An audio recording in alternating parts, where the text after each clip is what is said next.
Hey everybody, it's Shaman Sister Sin, and you're listening to the Meditations and More podcast brought to you by BetterHelp.com and LittleShaman.org. That's me, Little Shaman. Today I thought we could talk about something that is unfortunately almost universal in situations that involve narcissistic personalities, and that is that they always seem to see themselves as the victim.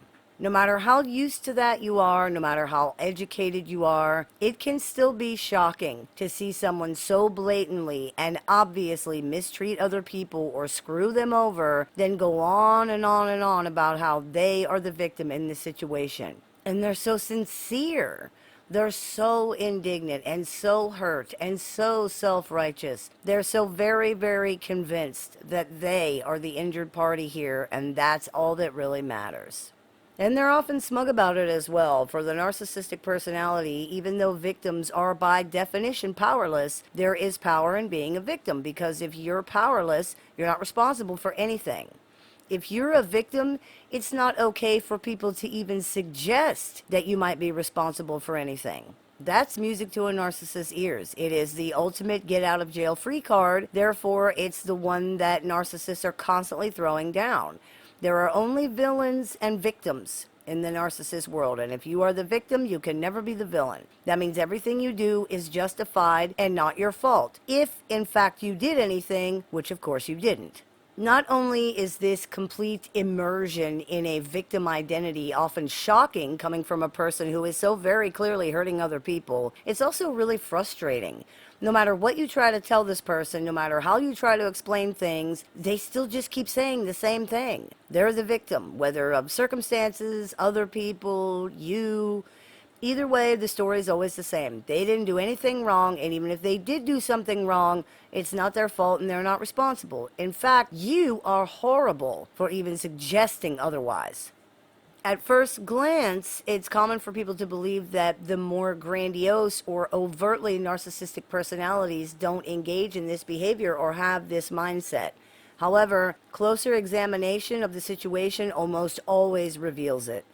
It doesn't have to be framed as a hard luck story or a pity party or woe is me to still be the same thing, and at the bottom of it all is always the same story.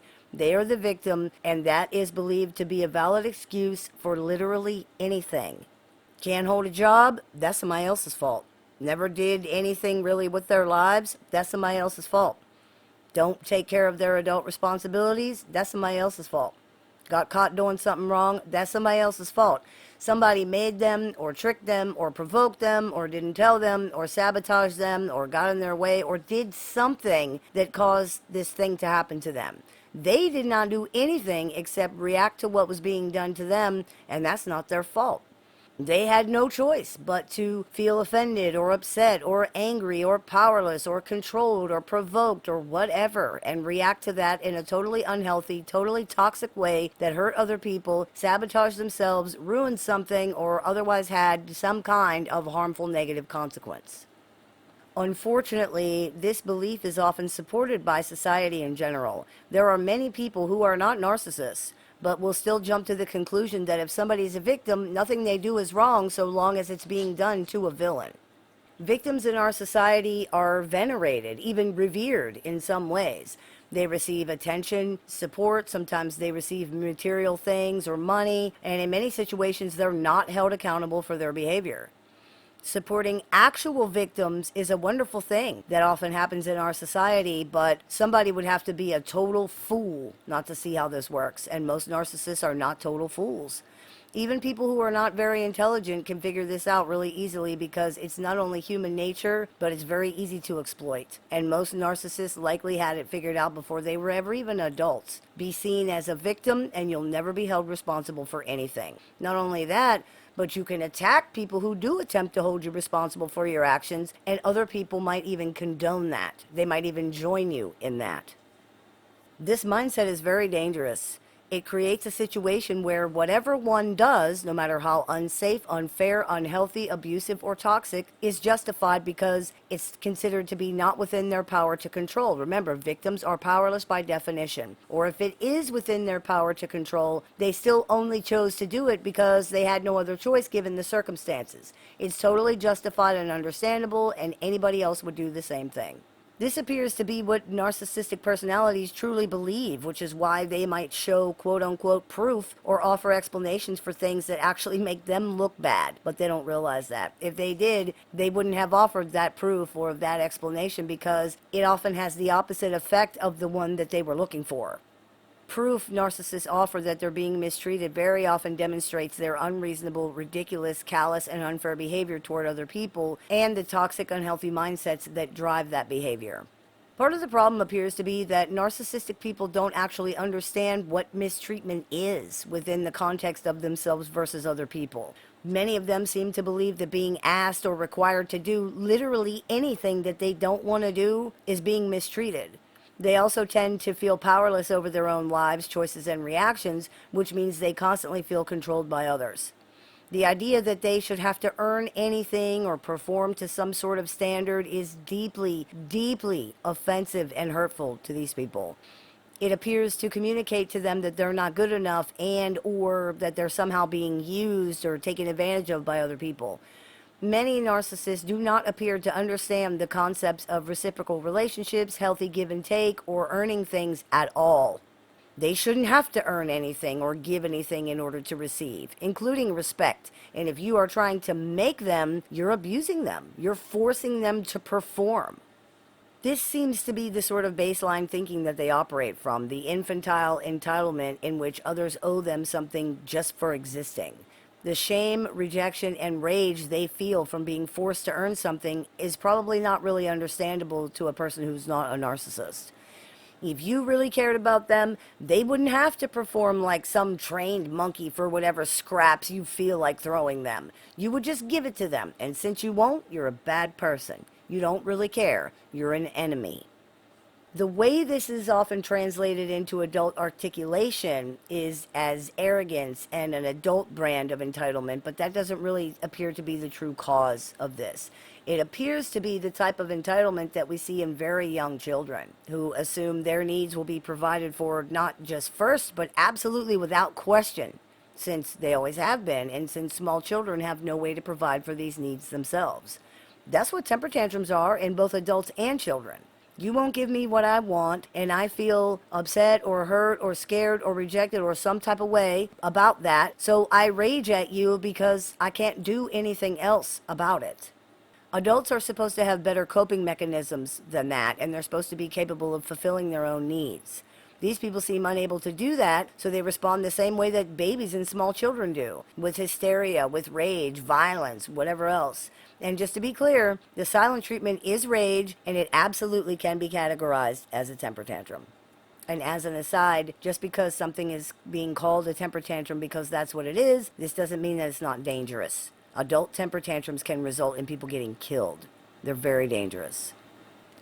We can make the argument that this infantile entitlement is the true reason behind the narcissist's entitled or arrogant behavior, because someone who simply feels that they're being asked to do something that they believe is beneath them, for example, doesn't usually demonstrate this level of emotion in response to that.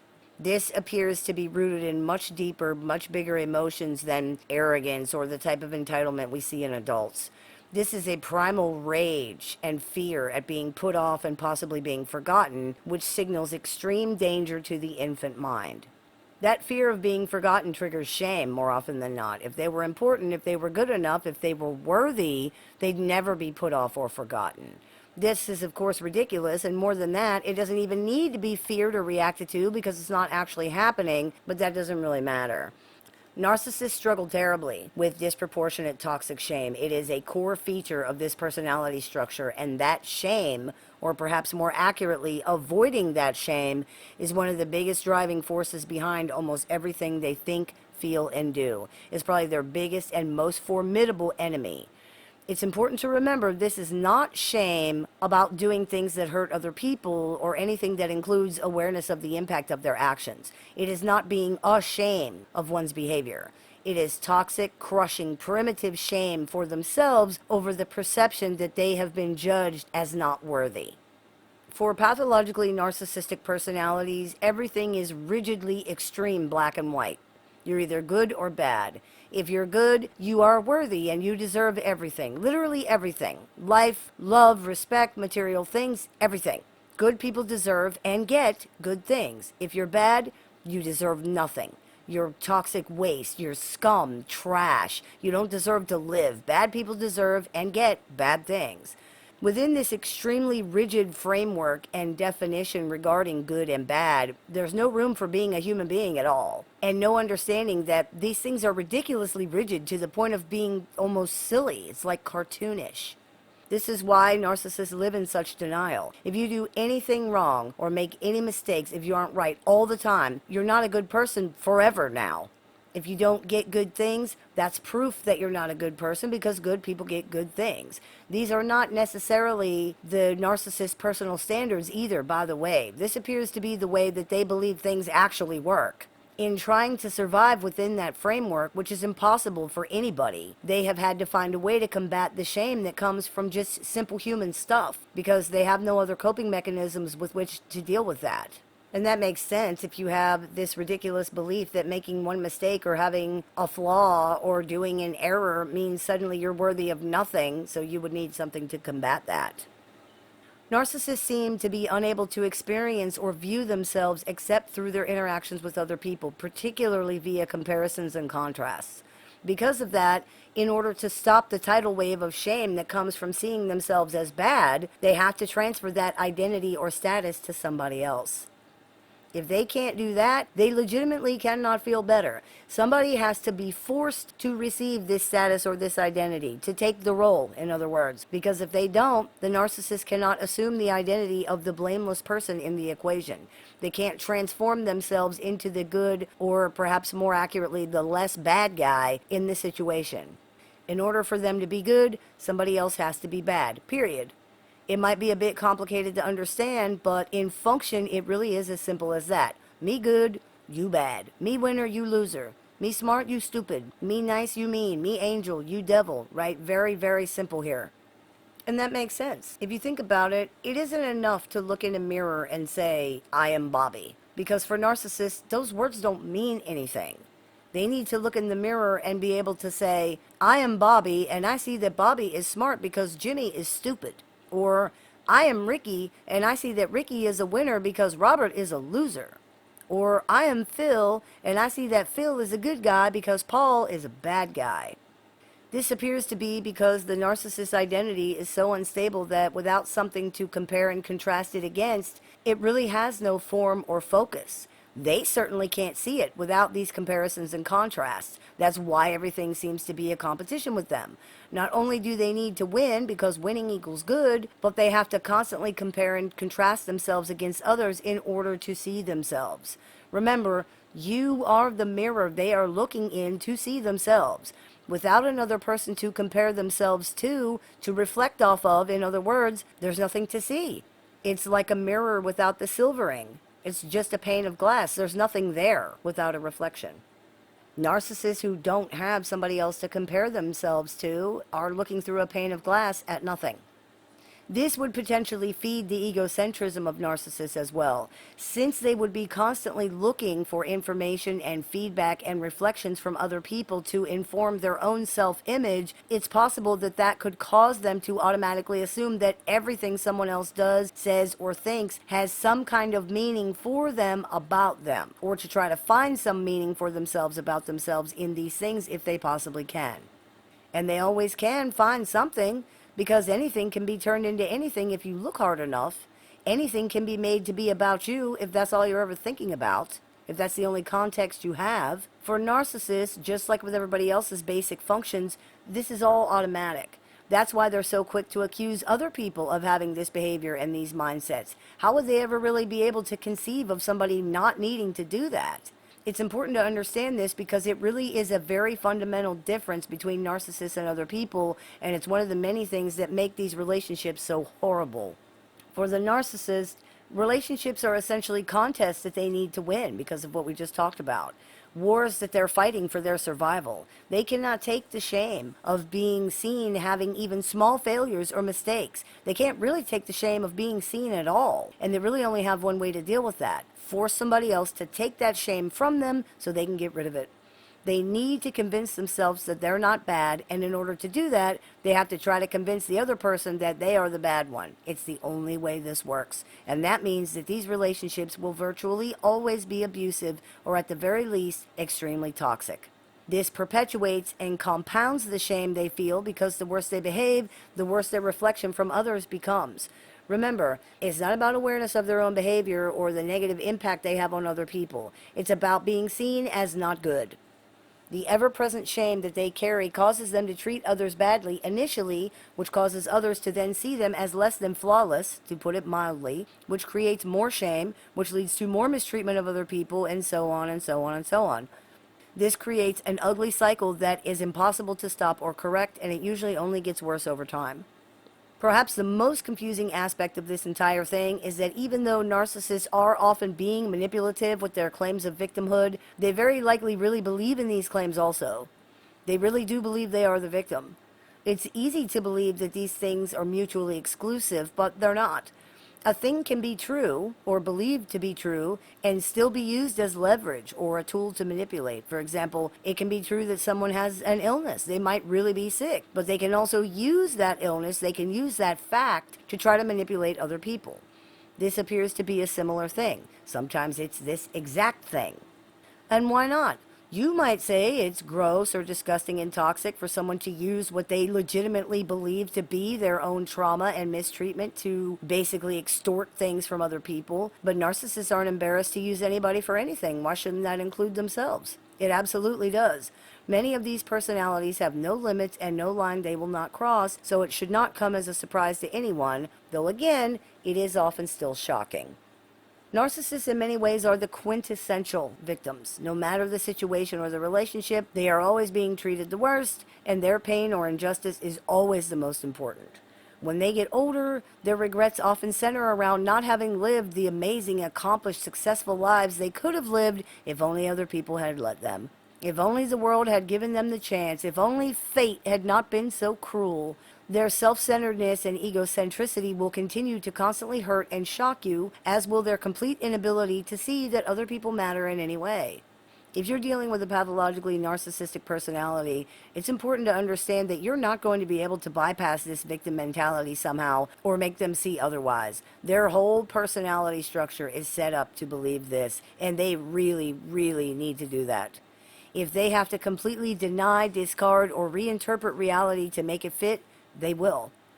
These personalities are at war with reality because the reality of themselves and their lives is simply too difficult for them to deal with. It's essentially imperative to know that, because they will not ever be able to live in the world that you live in. They live within their own narrative, and they are always on the defense against the omnipresent threat of reality. They work essentially nonstop to reaffirm and repair that against the constant damage caused by reality. This is more than a difference of opinion or perception. It's more than what can be addressed by accepting new information or seeing other people's perspectives. It just isn't going to change, and there will always be constant conflict and problems with this person because of it. I hope that clears a few things up for you. As always, I look forward to your comments, questions, and suggestions, so please keep those coming. I take appointments online, over the phone, via text, via messenger, via email, and through Skype worldwide. So if you're interested in speaking with me one-on-one, you can visit littleshaman.org to do that. I teach workshops, clinics, and seminars, so if you're interested in seeing what we're running this month, you can visit littleshaman.org to do that. And if you would like to join our support group with access to exclusive content and weekly support meetings, you can visit littleshaman.org to do that. We've opened up subscriptions on the channel, so if you're interested in seeing what the perks for that are, you can use the link down below in the description of this video. You've been listening to the Meditations and More podcast, brought to you by BetterHelp.com and LittleShaman.org. That's me, Little Shaman. May the Great Spirit bless you. Have a beautiful day. Hey everybody, it's Shaman Sister Sin, and you're listening to the Meditations and More podcast, brought to you by BetterHelp.com and LittleShaman.org. That's me, Little Shaman. Today I wanted to talk to you about a recent study that found a strong correlation between people with dark triad traits and the phenomenon known as signaling, specifically virtue and victim signaling. This is something that could hopefully have some impact on the way pathological narcissism is viewed by the academic world, particularly the way it manifests, so I thought we could talk about it on the show today. As listeners of this show know, the dark triad is what the traits of narcissism, psychopathy, and Machiavellianism are called when they appear together in someone's personality. As listeners of this show also know, it can be argued that these things are all really the same thing, different manifestations of pathological narcissism. A study published in the Journal of Personality and Social Psychology investigated whether people who score high in the dark triad traits would be more or less likely to engage in what is known as virtue signaling and victim signaling. They defined victim signaling as a public and intentional expression of one's disadvantages, suffering, oppression, or personal limitations. They defined virtue signaling as symbolic demonstrations that can lead observers to make favorable inferences about the signaler's moral character. You may be familiar with one or both of these things, as virtue signaling in particular is often referenced on social media and in pop culture. The definition most are familiar with for this kind of signaling actually goes a step further than how it's being defined here, with most people defining it as being intentionally misleading or manipulative. Saying someone is virtue signaling is usually not a compliment, even if the virtue they are signaling is considered sincere. It was the position of those conducting the study that, though in many situations claiming victimhood comes with negative connotations, it's becoming increasingly positive or even advantageous to claim victim status in Western culture. It often results in resource transference, which means that people who are seen as victims are given things. Money, jobs, services, and other things of this nature, as well as validation, compassion, sympathy, and more. There are, of course, very real and amazing benefits for true victims coming forward, such as all of those things, as well as justice and support. However, the study focused on those attempting to manipulate and take advantage of these things by using signaling to achieve what they called non-reciprocal resource extraction. Non-reciprocal means not mutual. The person extracting the resources is not expected to do or give anything in return. They are receiving these things based solely on their status as a victim. It's probably not surprising to anybody that narcissistic people would want to get in on that or that they would be good at it. Researchers hypothesized that combining virtue signaling and victim signaling together into what they termed virtuous victimhood would result in maximum resource extraction. It would result in the best chance for getting things. That makes sense because most people feel sorriest for or want to help the most a good person who has been hurt or wronged. This goes along with something we sometimes refer to on this show as the perfect victim syndrome, which is the unfortunately widespread position that if someone has any flaws, if they've made any mistakes, if they've made any bad choices or decisions, they're not really a victim, or they must have deserved or even caused what happened to them. The perfect victim syndrome is very harmful to actual victims, by the way, who may be blamed when just trying to take honest accountability, or they might become afraid to be honest at all. Now, in this same light, if someone is perceived as a virtuous victim, any mistakes or bad choices that they make after their status of a virtuous victim is known, these things are overlooked or they're downplayed. The researchers referred to this as moral immunity, meaning that if someone is perceived as a victim, any means they may use to achieve justice or retribution are considered morally justified, even things that would not be considered morally justified otherwise. For example, if someone is a victim of a crime and they were to use violent or illegal means to get justice or retribution, this may be considered by many people to be okay, even though it would not be okay in a different situation. If someone is a victim of a con man and so then they con him in return, most people are not going to think the victim's out of line. They're not going to feel sorry for the con man. This dovetails with the idea of a virtuous victim being more likely to receive resources and can explain, for example, the reason that animal and children's charities are always so popular. There is perhaps no more innocent victim than an animal or a child. The researchers guessed that people higher in dark triad traits would be more likely to engage in signaling this so-called virtuous victimhood, and not surprisingly, they were right. Unfortunately, believing people to be virtuous and above reproach, giving resources with absolutely no expectation of reciprocity of any kind, holding people completely blameless and not responsible for anything they do no matter what it is a wonderfully supportive environment for true victims, but it's also the perfect situation for pathologically narcissistic people who are more likely to use false or exaggerated signals in order to gain these things.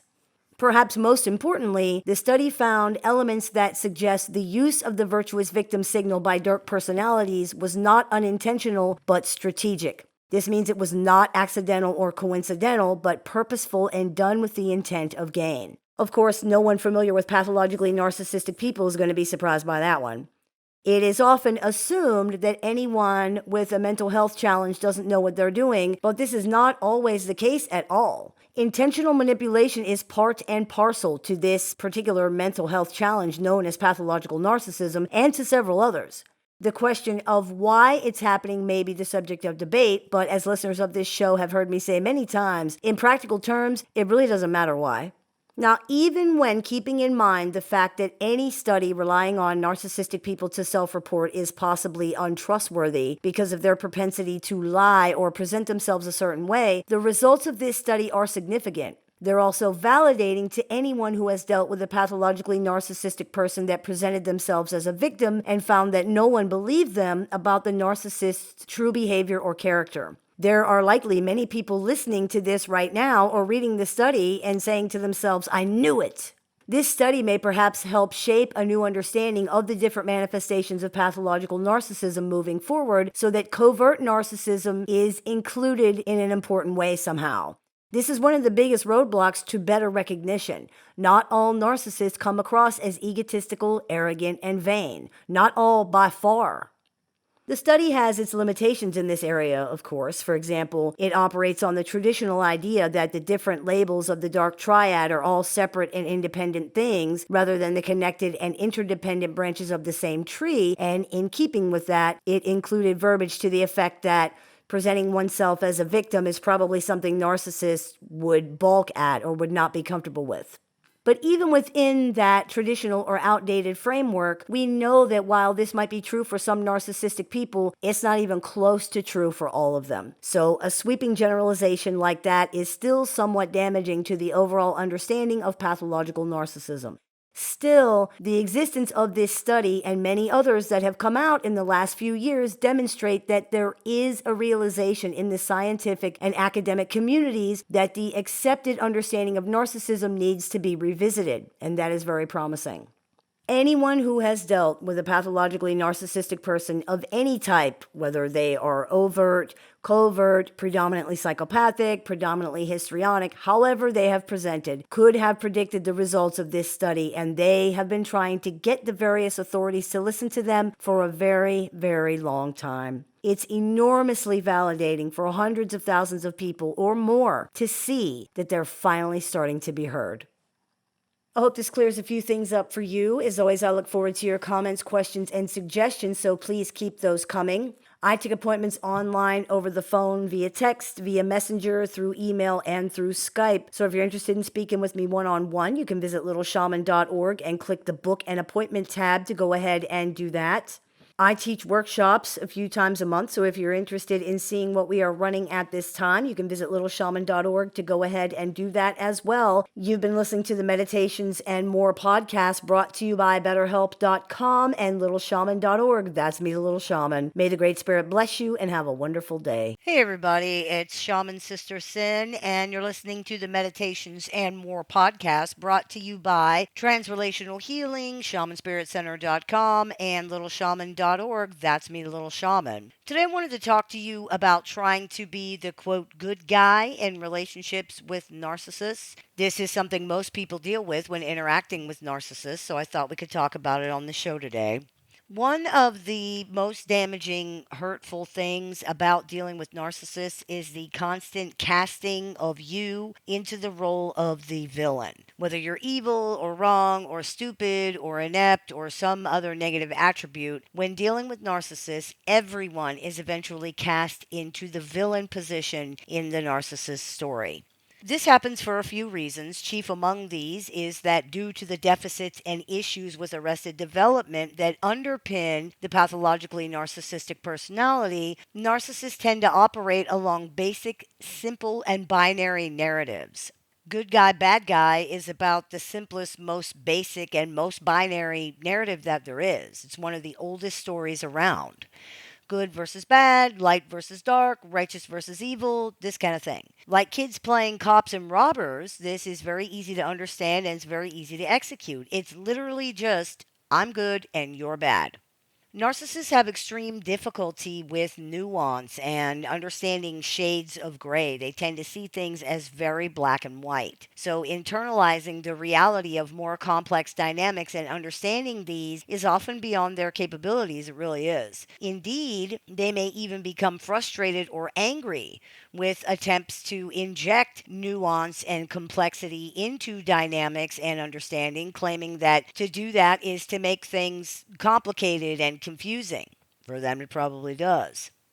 Like very young children, adult narcissists have serious issues with whole object relations, meaning they have immense difficulty with combining contradictory characteristics into a cohesive, integrated image of one object. In other words, they can't really understand that a person has both positive and negative qualities or attributes. For narcissists, if you're good, you're all good. And if you're bad, you're all bad. This is why their negative images and characterizations of other people are more like children's cartoon villain caricatures than they are like real people. And this appears to be very sincere. These extreme polarizations are how they understand human beings, including themselves, which is why generally they must always be the good guy. Their conception of a bad guy is very, very bad indeed, and there's no in between. You cannot be both bad and good. You're one or the other.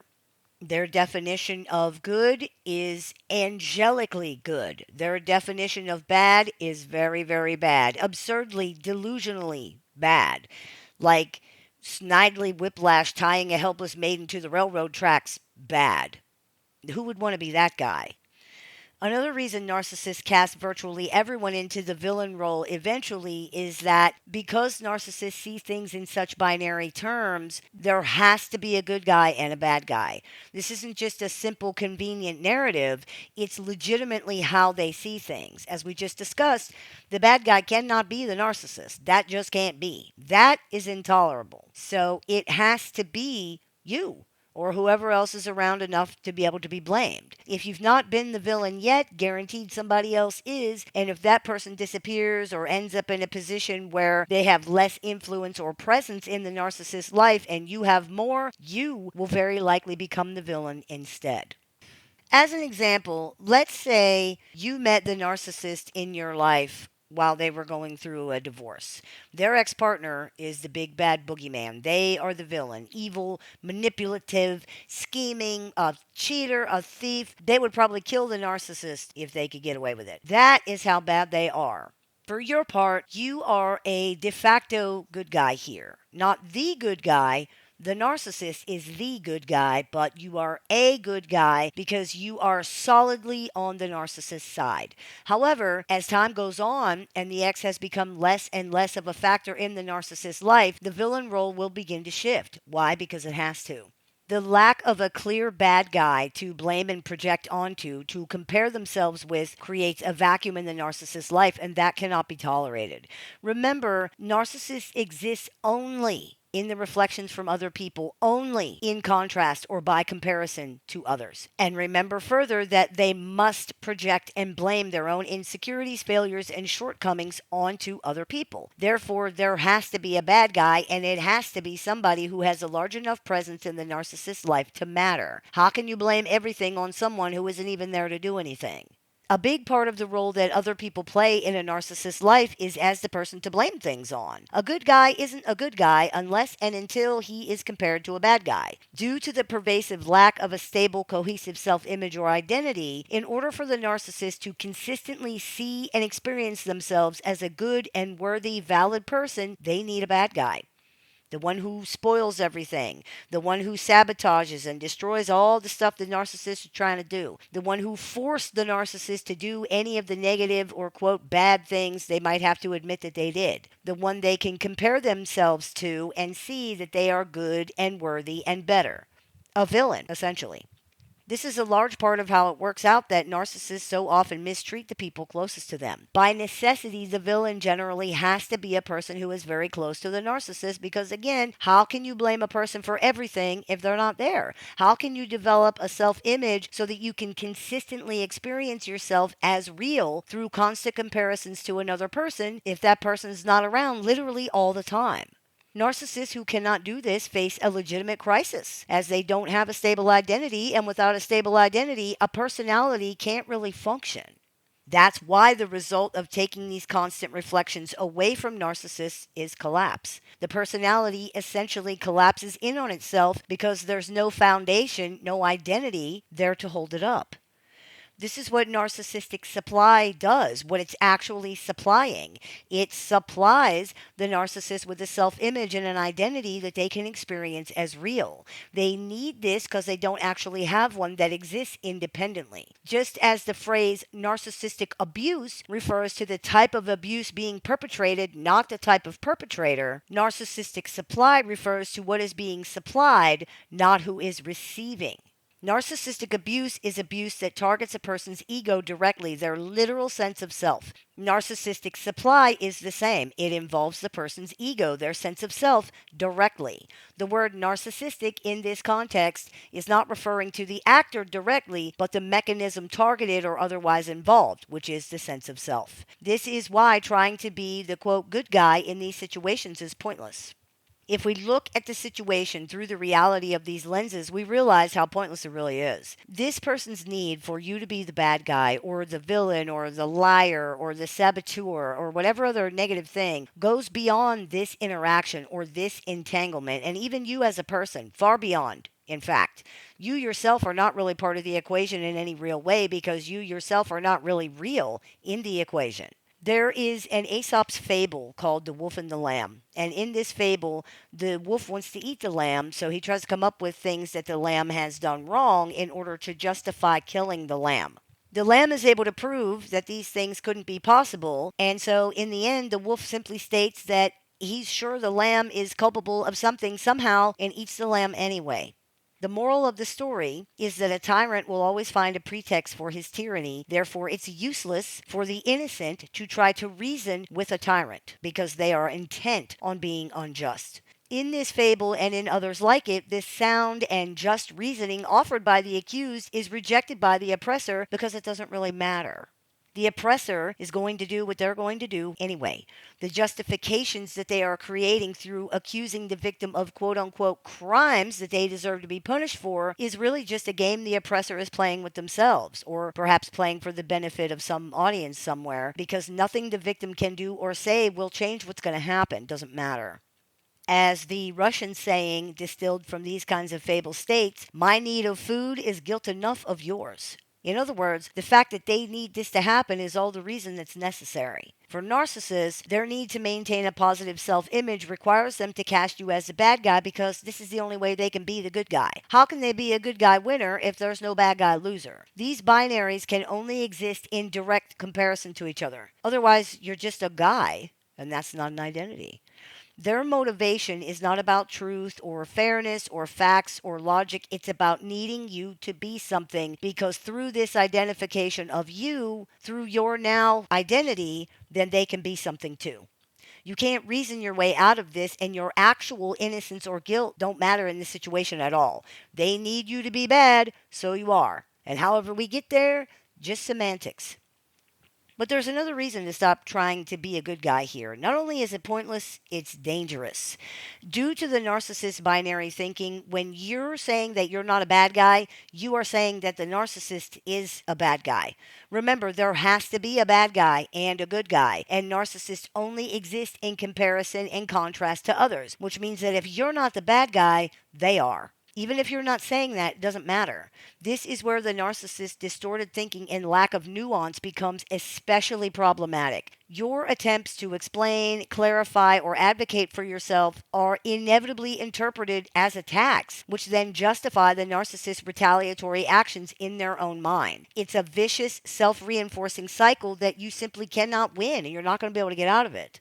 Your reasonable, logical attempts to defend yourself are taken as acts of aggression against the narcissist, which are used as justification for any retaliation that they choose. In a Persian telling of the theme that we've been exploring called The Hawk and the Partridge, the hawk accuses the partridge of taking up all the shade so that the hawk has to sit in the sun. When the partridge points out that it's actually nighttime and therefore they have done nothing wrong, the hawk kills the partridge for contradicting him. The partridge understandably attempts to reason with the hawk, providing context and advocating for itself. The hawk immediately perceives this as an attack and responds with violence, killing the partridge. Once again, the end result was inescapable, it's inevitable. Nothing the partridge did or said was going to change that. You deserve to be punished for this crime, so I'm going to kill you for that. Oh, you didn't commit the crime? How dare you tell me I'm wrong? I'm going to kill you for that. This fable perfectly encapsulates the dynamic that we're discussing here. The narcissist's inability to tolerate any questioning or contradicting of their self-assigned, quote, good guy status. The victim's efforts to explain or clarify are inevitably seen as acts of aggression, trapping them in an inescapable cycle of accusation and retaliation. The more you try to defend yourself or provide context or explain what happens, the more it appears to the narcissist that you're trying to convince them that they're the bad guy. It doesn't matter that this is illogical and ridiculous. It doesn't matter that this is absurd and crazy. It doesn't matter that it's delusional and unreasonable. It doesn't matter. My need of food is guilt enough of yours. That is what matters. In a practical sense, trying to be the good guy in these situations actually plays right into a narcissist's hands. A large part of the manipulation in these situations is centered around the narcissist claiming that the victim is a bad person or not good enough somehow, causing the victim to try ever harder to be a good person who is good enough. The reality is they already are. Most people already know that. They want the narcissist to see this too and agree with it, to validate it, right? Who doesn't want that? The way the narcissist presents things, it seems like it would be possible to prove that to them. The constant criticism and character attacks from the narcissist often boil down to the same thing over and over again. Be better. And people do try. However, as we've been discussing, this is not possible.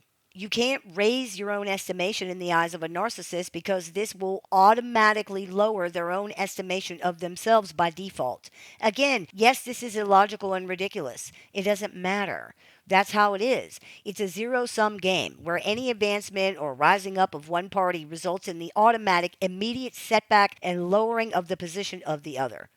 Because of this, the narcissist's constant harangue that the victim needs to do better and be a better person is a red herring, because the victim cannot actually be allowed to do that, and because it's not based in reality anyway. It's just them trying to make themselves feel and look better. It's a no-win situation, the same one presented to the poor partridge in the fable that we were talking about earlier. If people don't defend themselves, they'll be labeled as bad and punished. But if people do defend themselves, they will also be labeled as bad and punished. You're damned if you do, and you're damned if you don't. So since you can't change the narcissist's mind, and you cannot, then you have to change the way that you look at it. Stop trying to be the good guy. Stop trying to do things to prove to this person that you are who you say you are. Stop investing so much in their image of you. It's not real. And the very fact that it is so wrong proves that you can't correct it. Because if reality meant anything to this person at all, if facts meant anything to this person at all, it wouldn't be so wrong. This needs to be understood because it's really, really important. The very fact that the narcissist has such a wrong image of you at all is evidence that this wrong image cannot be corrected by proof or reality.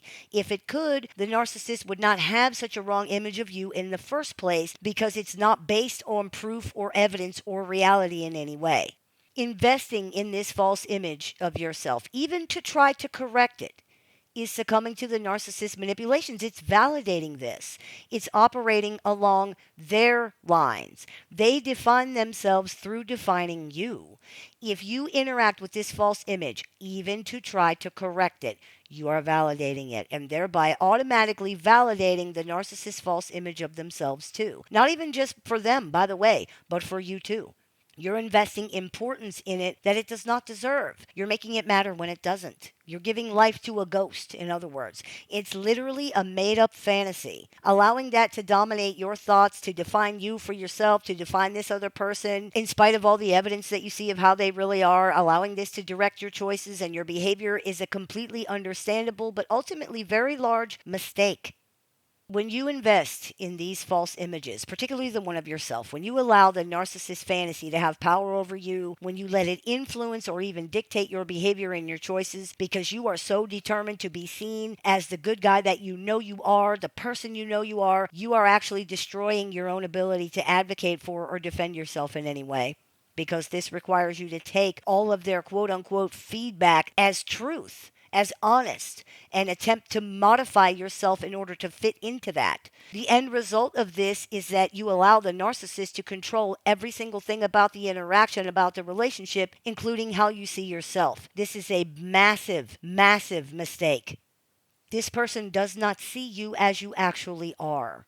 Their perceptions often have zero connection to the truth or to reality at all. They are based on the narcissist's needs, projections, and emotions.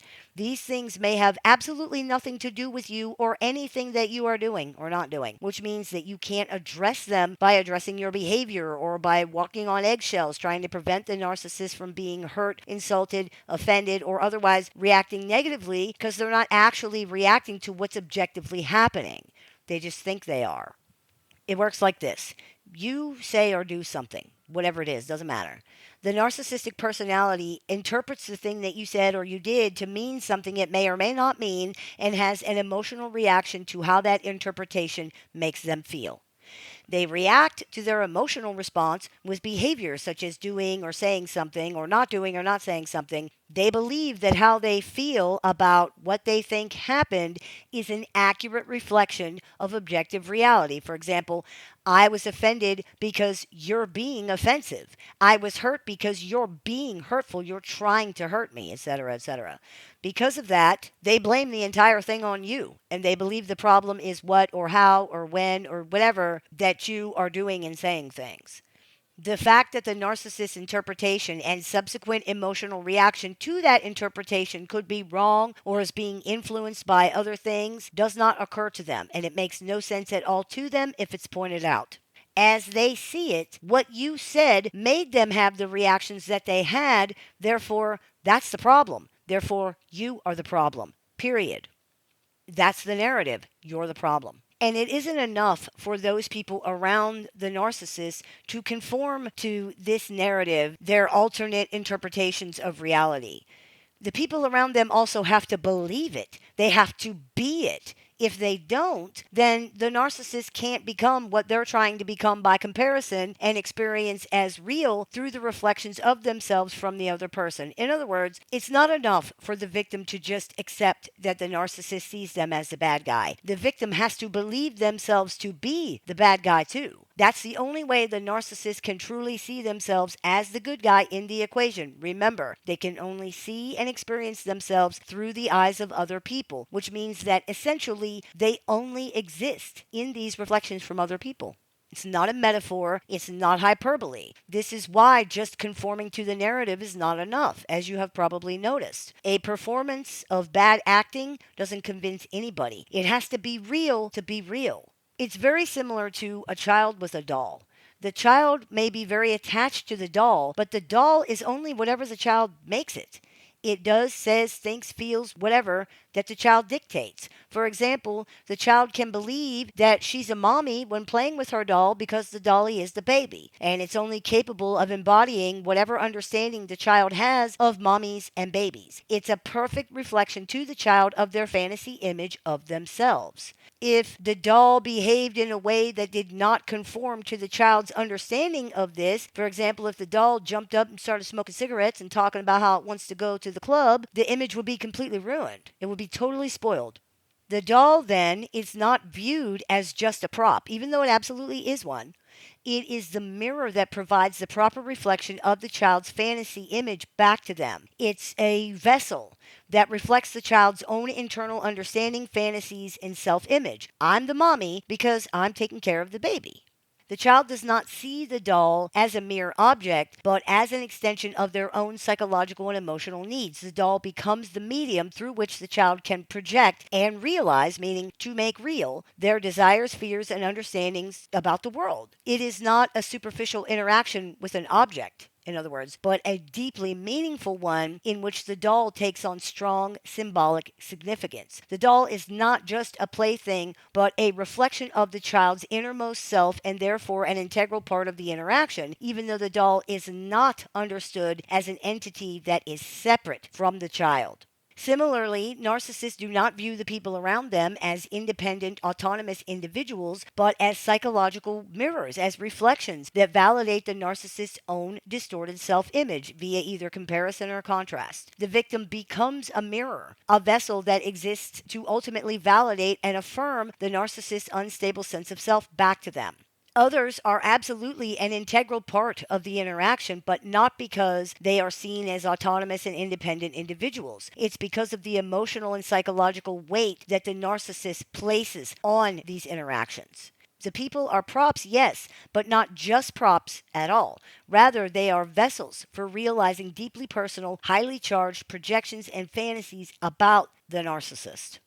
This further highlights the lack of empathy that characterizes a narcissist's interactions with other people. Just as a child cannot fully recognize the doll as a separate entity, a narcissist is incapable of truly seeing the other people around them as independent and separate individuals. This is why they don't understand the victim's suffering. The same way that a child will claim that they love a doll, but also leave the doll laying out in the mud for days. There's no understanding of a separate entity here at all. That is why what happens in relationships with narcissists happens. They're not so much trying to usurp or undermine your identity as much as they are essentially unaware in any real way that you actually have one. Just as it is with a child and a doll, the other people around narcissists are seen as extensions of the narcissists themselves. Dolls are idealized and in many ways stereotypical representations of human beings. Children play with dolls as a way of trying to make sense out of the world and the people around them in a way that's within their capacity. A doll is a blank canvas onto which the child can project their own fantasies, desires, interpretations, understanding of human behavior and relationships. In this exact same way, the narcissist views the people in their life as extensions of themselves, vessels to be filled with whatever roles or identities that the narcissist requires.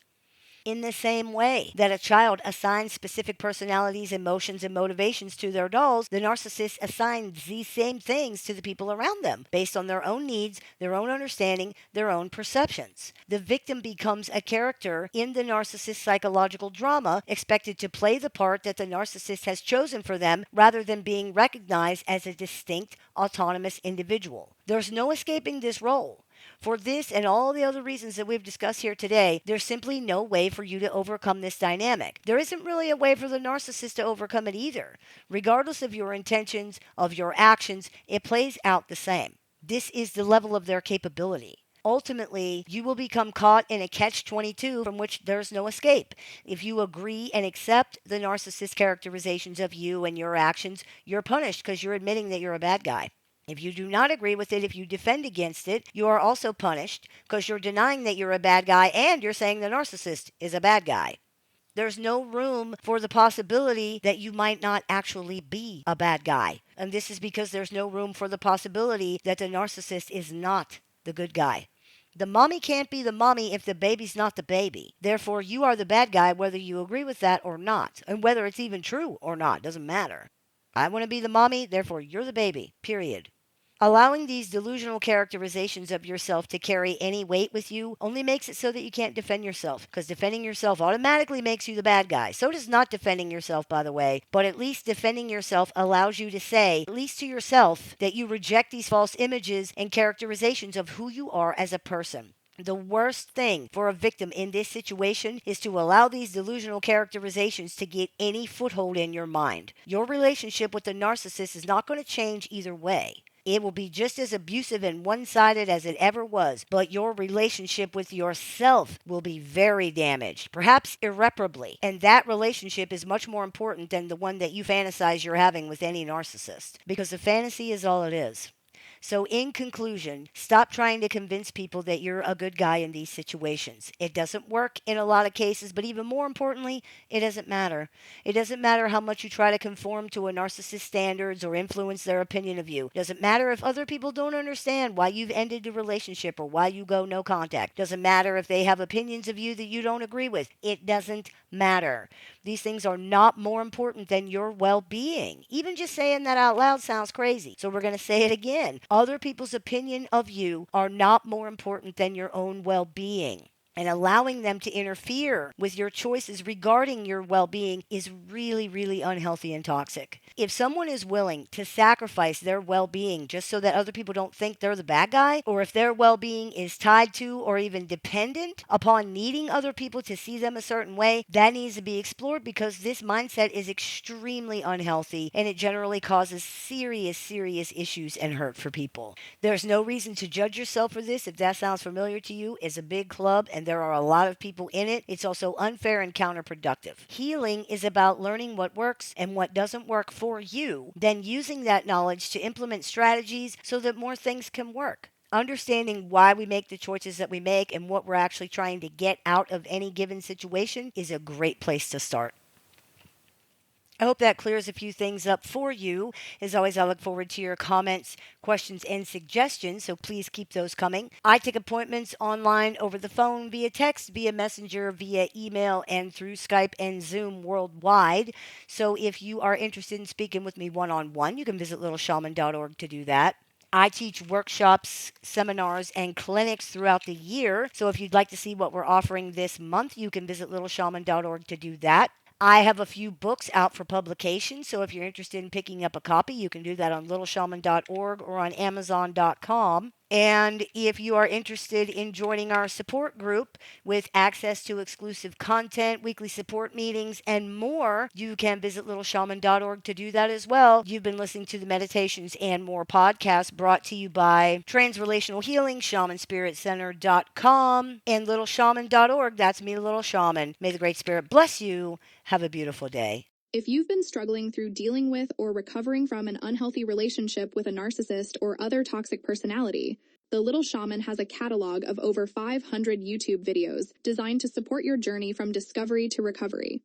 You can also find additional resources on the Little Shaman website, including tools, courses, workshops, a support group with weekly meetings, and one-on-one appointments with the Little Shaman that are open to clients worldwide. There's even an AI chatbot built and trained exclusively by the Little Shaman using her work that can answer questions 24 hours a day, 7 days a week. For more information, visit littleshaman.org. You can listen to the Little Shaman wherever you find your favorite podcasts. Hey everybody, it's Shaman Sister Sin, and thank you for joining us here on the littleshaman.com. You are listening to the Meditations and More podcast, brought to you by Transrelational Healing, shamanspiritcenter.com, and littleshaman.org. That's me, the Little Shaman. Today I wanted to talk to you about something that virtually everyone deals with when dealing with narcissists, and that is that narcissists twist things. This is unfortunately extremely common, so I thought we could talk about it on the show today. In communication, certain things have to happen. At the very, very least, we have to speak the same language as the person we're trying to communicate with, and we have to have an agreed upon reality that we are both communicating about. If we don't have at least these things, there can be no understanding, which means that there cannot be any actual communication between us. Communication is predicated on understanding. For example, I am talking to you now in a language that we all understand, using words that we all know and can process, about an agreed upon subject that I outlined in the beginning of this episode and that you agreed to engage with when you clicked on the episode to listen to it. We can communicate. I can talk and you can listen and you can understand. If you would like to respond, you can, and I can understand you. If we run into confusion, we can ask clarifying questions and engage in further communication until we understand each other. That's communicating, and it's largely made possible by the existence of those two things that we first mentioned. We are speaking the same language, and we are communicating about an agreed upon reality. We're doing that because we are attempting to arrive at understanding of some kind. The goal of healthy communication is understanding. You are listening to this to gain understanding, and I am offering it for the same reason, to facilitate and foster understanding. You want to understand, I want to be understood. I want to understand, and you want to be understood. We both have the same goal. Any misunderstandings that might occur can therefore be resolved or worked through because we're both working toward the same goal. However, when you are dealing with pathologically narcissistic personalities, you do not have the same goal. You are not speaking the same language, and you do not have an agreed upon reality. Because of this, misunderstandings run rampant in interactions with narcissists, and they usually cannot be resolved. The narcissist will not allow it. This is often confusing for people because why wouldn't someone want a misunderstanding to be resolved? Furthermore, why is this person seemingly incapable of understanding that there even has been one? Why are they attacking me, calling me a liar, refusing to speak to me, or whatever other thing they're doing instead of just accepting my explanation of what I really meant? Why is this going like this? Why can't I stop it from happening? What is the problem? The problem is that narcissists operate from a place of extreme defensiveness. It's so extreme that it makes them incapable of critically evaluating information. On top of that, they don't trust themselves to do this anyway. They seem to have decided that if they can't find an absolutely foolproof way to be able to tell whether something is true or a lie, or whether something is dangerous or not, they will simply assume that everything is harmful and everything is a lie, no matter who is saying it or what else is going on. This way, they're never vulnerable to attack. They cannot be tricked or manipulated or made a fool of. They cannot be hurt. They think this protects them. It does not. What it actually does is make exactly what they were afraid of into reality. I'm afraid that you will lie to me, hurt me, or trick me somehow, and I cannot tolerate the shame attached to that, so I have decided that you actually are trying to do that all the time. This way, I can't be caught off guard. I am no better off than I was before, and I actually feel worse than I would if I looked at things logically and in context, but at least it didn't catch me off guard. It couldn't because I didn't give it a chance to surprise me. I expected it all the time, and that way I was ready for it. It surprises the other person, though, and of course it does. Most people do not deal with this level of distrust and irrationality on a regular basis. Many have never encountered it at all before they met this person. Even people who have dealt with very abusive human beings in the past are often not prepared for the experience of dealing with the pathologically narcissistic personality.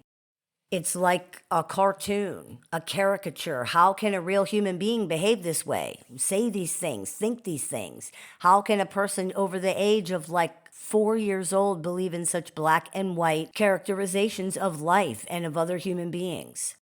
But narcissists do, and everything that happens is twisted to fit into this very narrow understanding.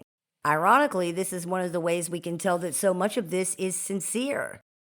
People often ask, how do they do that so fast?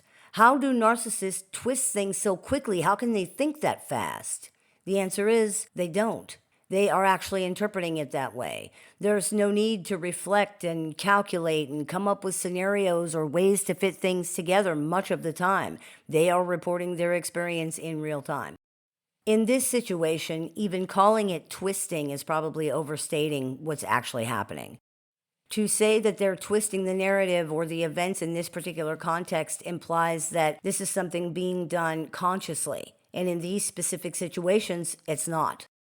For narcissists, there are only two ways that a thing can be. And since they don't really believe in the goodness of other people, there's really only one. It's black or it's white. And for narcissists, it's almost always black. Again, they think assuming this protects them from being hurt and trying to convince them that this is not necessary is like trying to convince somebody that breathing is not necessary. It's a survival mechanism, and as far as they can see, it has worked very well for them. It has not, of course, but they only remember the times that this mindset appears to have been validated and therefore reinforced and protected them, even if they had to twist things in order for that to be true. They don't seem to realize that if you always expect something bad to happen, just based on the law of averages, you will eventually be right at some point. Even a stopped clock is right twice a day. Even a blind pig comes up with an acorn every once in a while. They also don't seem to realize that if you're looking for something, you will find it, even if you have to make it up to see it. This is true of people, not just narcissists. Studies done on this phenomenon have shown that people who were asked to find all the blue dots in an exercise began finding them even when there actually weren't any. They expected there to be blue dots, so when there no longer were any blue dots, they saw dots as blue that were not blue. Or think about when you get a new red car and you start seeing red cars everywhere for a while. There aren't any more or less red cars than there were before you bought yours. You're just actively looking for them now.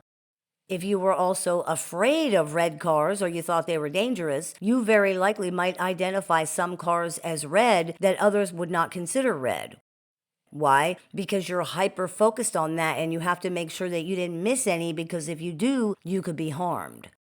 Expectation has a massive impact on perception. In many ways, we see what we expect to see. Our brains tend to look for and remember details and information that confirms our expectations. This is how cognitive biases are created, for example. When dealing with someone who is so disconnected from reality anyway, the impact of expectation on their perception is beyond massive. It may, in fact, be the single biggest factor of influence here. They expect you to be evil or stupid or cruel or whatever other negative thing, so they perceive that you actually are these things. They expect to be attacked, so they perceive that they actually are being attacked. This creates a negative feedback loop that just keeps reinforcing itself and becomes entrenched into the person's worldview.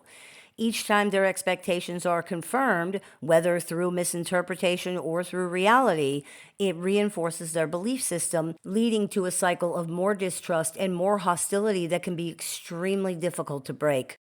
Fear also impacts perception enormously, and as you can probably guess, in much the same ways.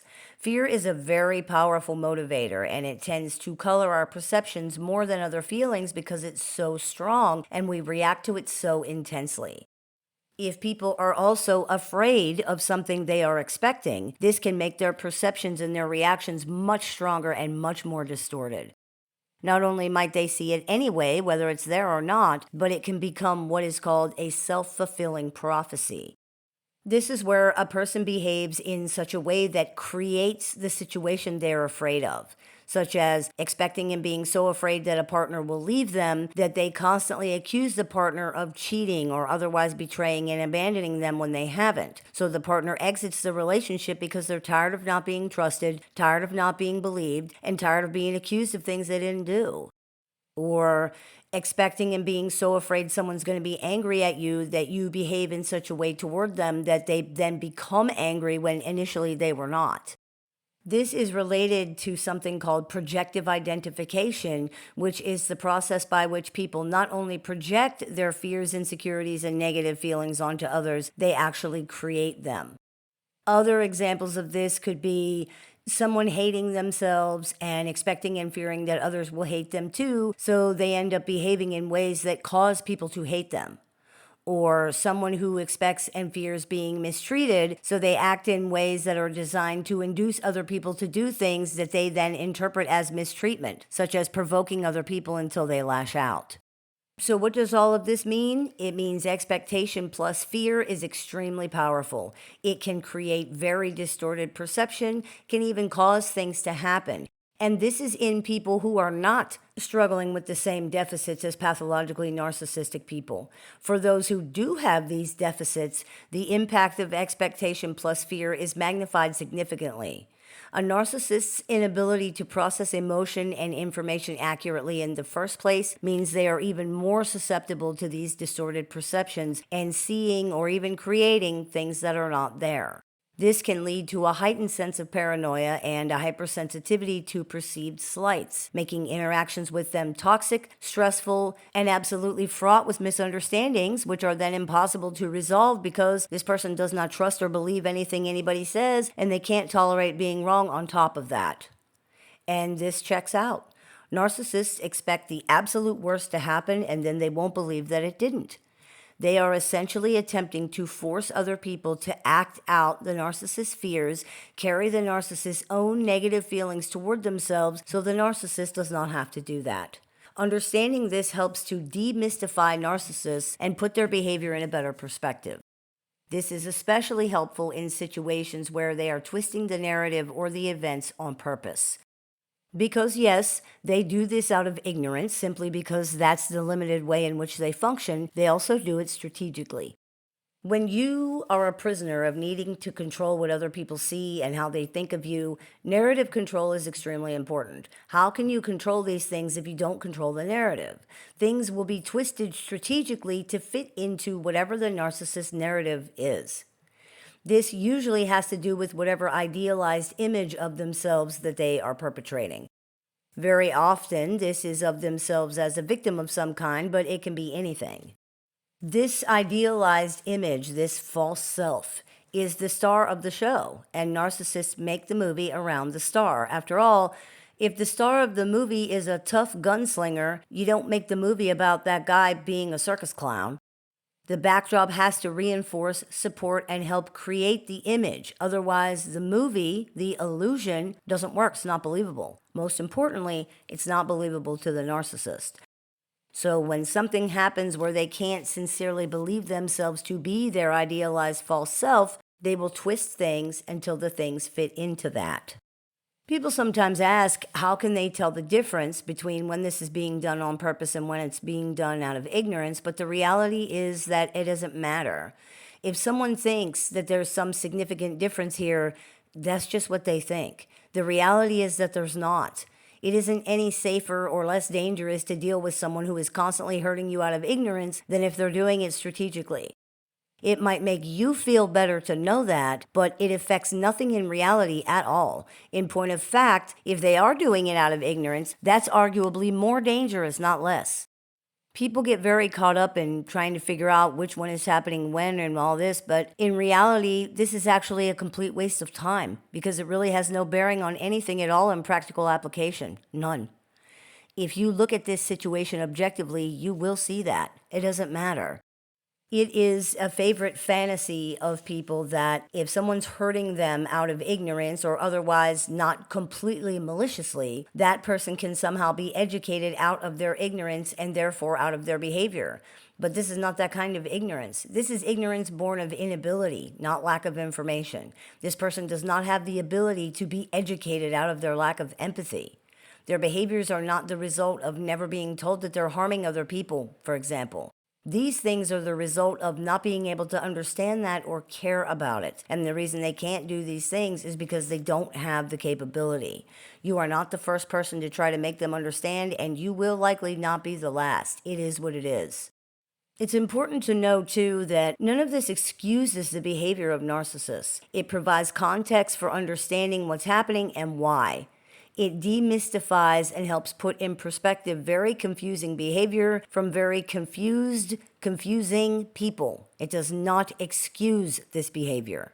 Whether it's malicious or whether it's not, nothing excuses it. This person is a grown adult and they are capable of making choices that don't harm other people. If they choose not to do that, they are responsible for their behavior.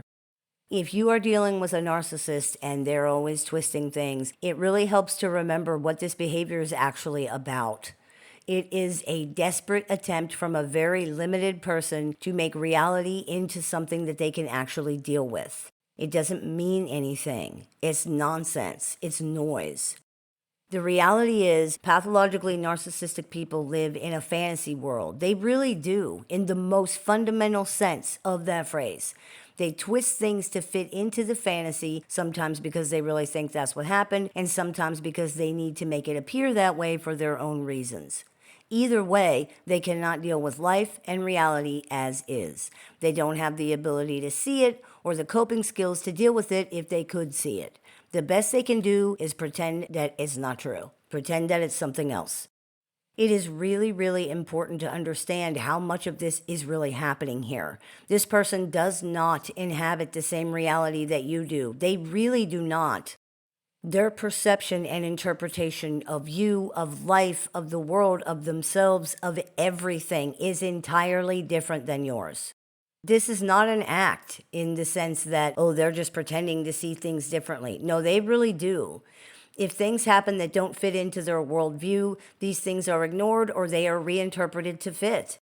Even when they are intentionally and strategically, consciously twisting things, it's not really because of any true misrepresentation of facts or reality. It's because what's true is what people believe. That's it. This is hard for rational people grounded in reality to understand, but you're dealing with a person who is neither of those things. Facts and reality mean nothing to them. This is both much more complex and much simpler than most people realize. Your view of things is complicated by facts and reality and what really happened. Theirs isn't. Those things hold no sway over these personalities whatsoever. They are not considered important at all, as you have likely already found out. What's true is what people believe. That's why they have to control the narrative and what other people think of them. Whatever people believe about narcissists becomes true. And if it's negative, this stays true unless and until the narcissist can find or create some opposing counter-reflection. To put it very simply, it's like Tinkerbell. The belief of others brings narcissists to life and makes them real. This really cannot be overstated. It's not a metaphor. It's not hyperbole. It's the truth of the situation. And if you think about it, you will see that that's how it is. When someone lives in a fantasy, when they live in an alternate reality, belief in that alternate reality is literally the only thing that concretizes it in any way. It's the only driving force behind it. And sadly, narcissists not only live in a fantasy, they are one. And it is only belief in this that makes them real. I hope that clears a few things up for you. As always, I look forward to your comments, questions, and suggestions, so please keep those coming. I take appointments online, over the phone, via text, via messenger, via email, on Zoom, and Skype for clients worldwide. So if you're interested in speaking with me one-on-one, you can visit littleshaman.org to do that. I teach workshops, clinics, seminars, and more throughout the year. So if you are interested in seeing what we are running this month, you can visit littleshaman.org to do that. I have several books out for publication, so if you are interested in picking up a copy, you can do that on littleshaman.org or on amazon.com. And if you are interested in joining our support group with access to exclusive content, weekly support meetings, and more, you can visit littleshaman.org to do that. You've been listening to the Meditations and More podcast here on thelittleshaman.com, brought to you by Transrelational Healing, shamanspiritcenter.com, and littleshaman.org. That's me, Little Shaman. May the Great Spirit bless you. Have a beautiful day. If you've been struggling through dealing with or recovering from an unhealthy relationship with a narcissist or other toxic personality, the Little Shaman has a catalog of over 500 YouTube videos designed to support your journey from discovery to recovery.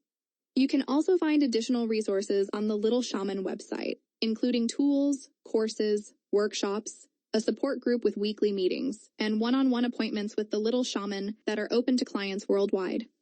There's even an AI chatbot built and trained exclusively by the Little Shaman using her work that can answer questions 24 hours a day, 7 days a week. For more information, visit littleshaman.org. You can listen to the Little Shaman wherever you find your favorite podcasts. Hey everybody, it's Shaman Sister Sin, and you're listening to the Meditations and More podcast here on thelittleshaman.com, brought to you by Transrelational Healing and littleshaman.org. That's me, the Little Shaman. Today I wanted to talk to you about something that many people notice when dealing with narcissists, and that is that they like to argue. For more exploration regarding the topics covered in this podcast episode, you can check out a few other episodes of the show, including the ones that are named as we're talking, and Stop Trying to Be the Good Guy with Narcissists, Stop Trying to Outsmart Narcissists, Narcissists Are Fragile, and Narcissists Are Cowards. There are, of course, some pathologically narcissistic people who would not argue no matter what you did, but it seems that by and large, the overwhelming majority of them are ready, willing, and able to fight anytime, anywhere, for any reason at all, or even for no reason at all. They pick fights, they escalate fights, they drag fights on and on and on when it's not necessary. The reasons behind this are varied and they may differ slightly from person to person, but they mostly boil down to two main factors. Narcissists are extremely contrary and combative, and narcissists are extremely fragile. These things often occur together, resulting in what is often an extremely contentious, combative environment. Again, yes, there are narcissists who do not argue or engage from such a blatantly, even eagerly offended place, but the majority of them seem to not just engage from there, but to live there perpetually all the time, waiting for any opportunity to exercise that self-righteous rage that they always seem to have boiling on the stove. Narcissists are often pretty angry people. They often feel very betrayed by other people and by life in general, very held back by people and circumstances and situations, and generally just treated pretty poorly. And to be fair, many of them have been. The correlation between pathological narcissism and traumas like abuse or neglect in childhood is well documented. That's not an excuse for their behavior, though.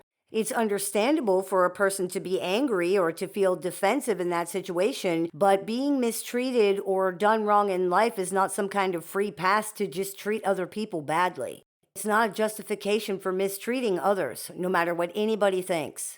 This deep, infantile, even primitive rage just sits inside narcissists with nowhere to go a lot of the time. They're like a tea kettle about to boil all the time, and because of that, they can react hugely to even very small things as if they were just waiting for a reason. They are often eagerly offended and injured, as we discussed in Narcissists Are Eagerly Offended, seeming almost relieved to have a place to put that rage and that self-righteous anger. That rage, that anger can fuel their emotionality like gasoline here, taking that quick spark over something small into a raging inferno very quickly. People who are not used to this or who haven't seen it before are often shocked by the level of reaction over such minor things, and the nonsensical arguments often used to justify that. It is confusing and even scary, and it's made more so by the inability to understand where this is coming from or what caused it. That rage underlies everything, but what sets it off can vary. Often, it seems like nothing. A big reason for this is that narcissists tend to be extremely fragile. When someone has a different opinion than they do, for example, this can be very threatening to them. They receive this as being told that their opinion is wrong or as trying to convince them out of their opinion. It's viewed as an attack, even a betrayal. You're not doing any of those things, of course. You're just having your own opinion. You're just having your own mind. But they are so fragile that they can't tolerate that. It shames them. It offends them. It insults them. It rejects them. It hurts them. It betrays them. And it angers them. They simply cannot let such an insult, such a betrayal, just sit there without being avenged, and they don't want to. It seems like so many narcissists appear to like being angry and offended. It lights up all of their dials, particularly when they spot what they believe is an opportunity to defend themselves, which literally everything is when a person is that fragile. Everything is offensive. Everything is an attack. Being angry is better than being afraid or being confused or feeling shame. Being angry is strong. And if you were offended or insulted, if you were betrayed on such a deep level, being angry is righteous. It makes you justified. Anger itself might be a negative emotion and therefore bad in the narcissist worldview, but righteous anger is different. Righteous anger is good. If you notice, this is the only kind they ever seem to have, if they ever admit any at all. This makes everything they do as a result of that righteous anger also righteous and therefore not bad. This is where the whole "you deserved it" narrative comes from. Punching somebody because you're angry is bad and wrong. Punching someone because they punched you first is not bad and not wrong. It's righteous. It's justified. This removes the concerns that many of them have about confronting other people. Many narcissists fear confrontation, but they're also extremely combative. This seems paradoxical until you realize that they don't believe that they're confronting you. They believe that you have confronted them, you have insulted them, you have betrayed them, and they're simply reacting to that. You wanted it, and now you're going to get it.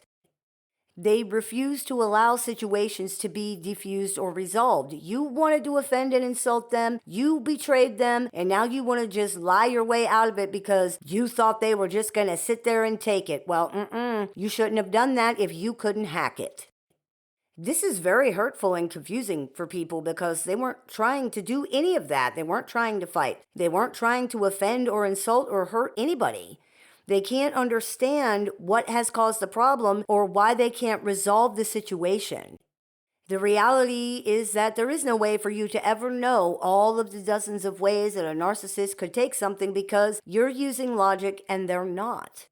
There's also no way for you to resolve the problem because the narcissist doesn't want the problem to be resolved.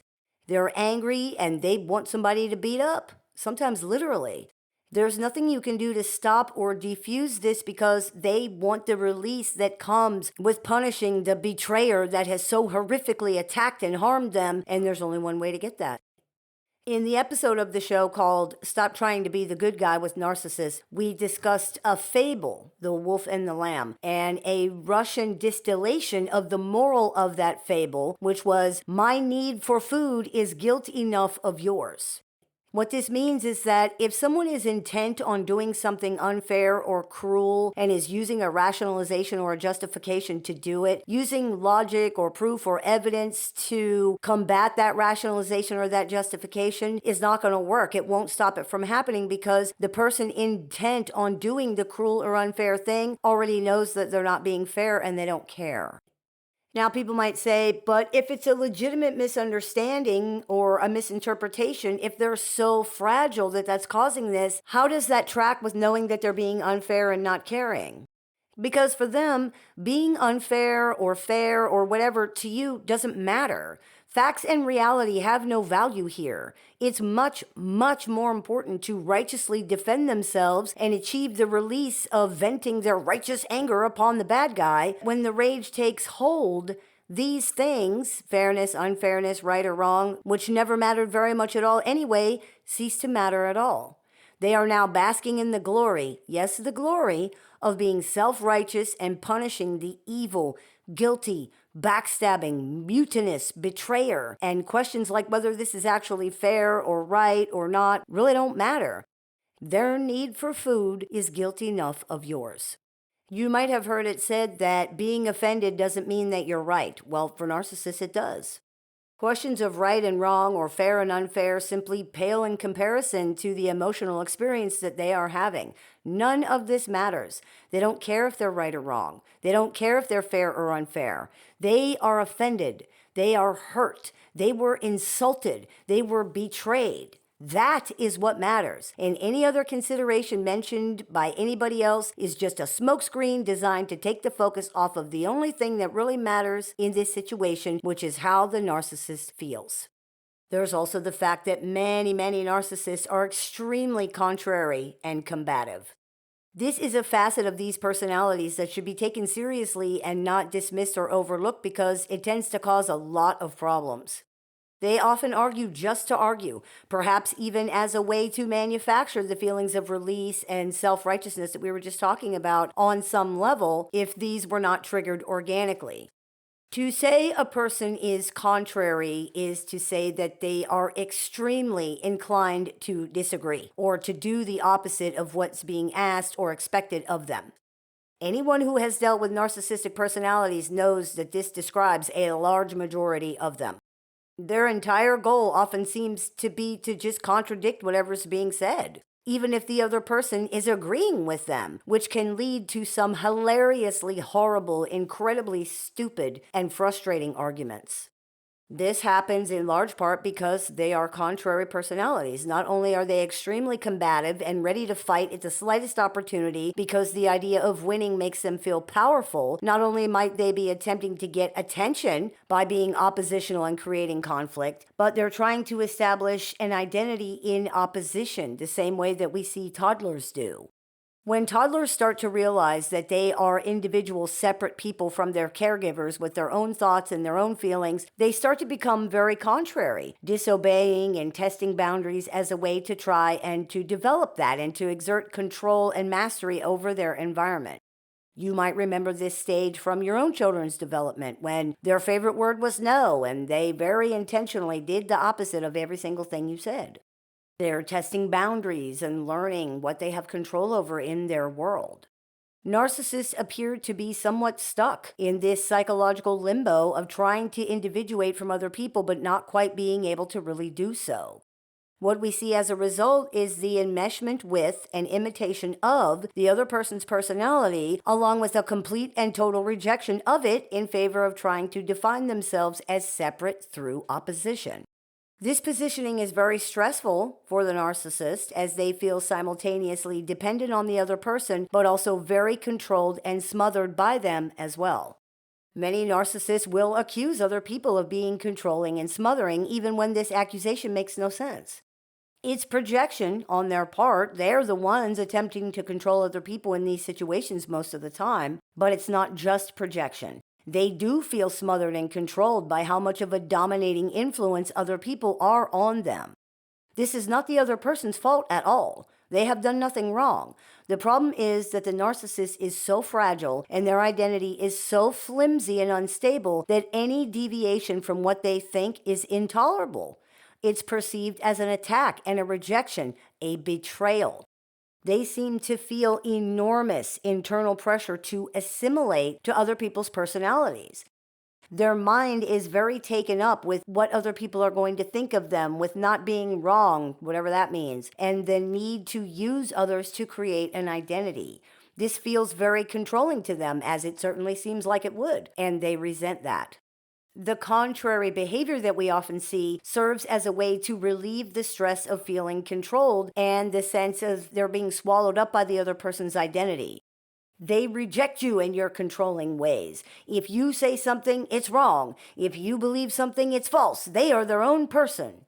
However, this also causes them to feel rejected and attacked by you because they can't tolerate the other person being a separate individual from them. Remember back to our earlier example of how you having a different opinion than they do is seen as a betrayal. They are allowed to pull away. You are not.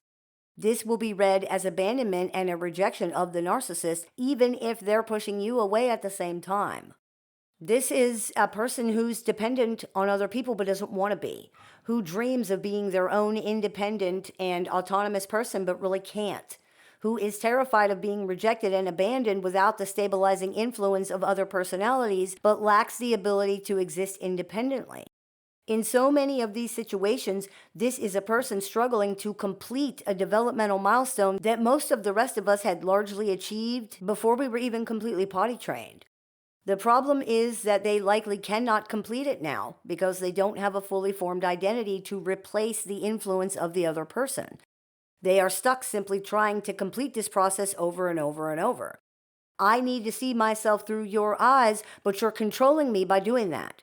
You're smothering me with your influence, but you're rejecting me if you pull back even a little bit.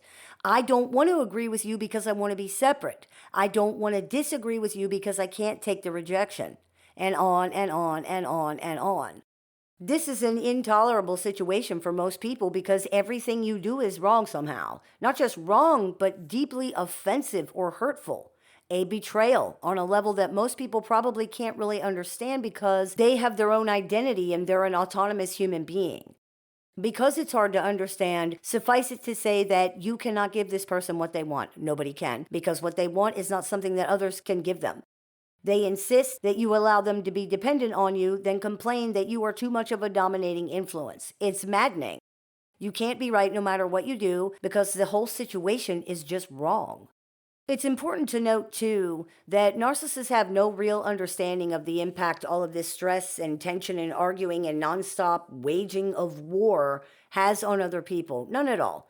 They don't see other people's emotional experiences or understand the impact these experiences have on the other person, and because of that, is inconsequential. If it does reach them somehow, you're a betrayer, so who cares? You asked for it and you got it. What else is there to say? Guess you shouldn't have done that, huh? If you're dealing with a pathologically narcissistic personality, it is very likely that conflict, tension, and stress feature largely in your life, and also that a big source of this is the constant arguing provoked by this person. You are likely walking on eggshells all the time, never sure of what's going to upset or offend this person, and trying very hard not to do either of those things, but consistently failing because this person's rage, contrarianism, combativeness, fragility, and refusal to ever allow anything to be resolved or let anything go makes even civility impossible, much less peaceful coexistence.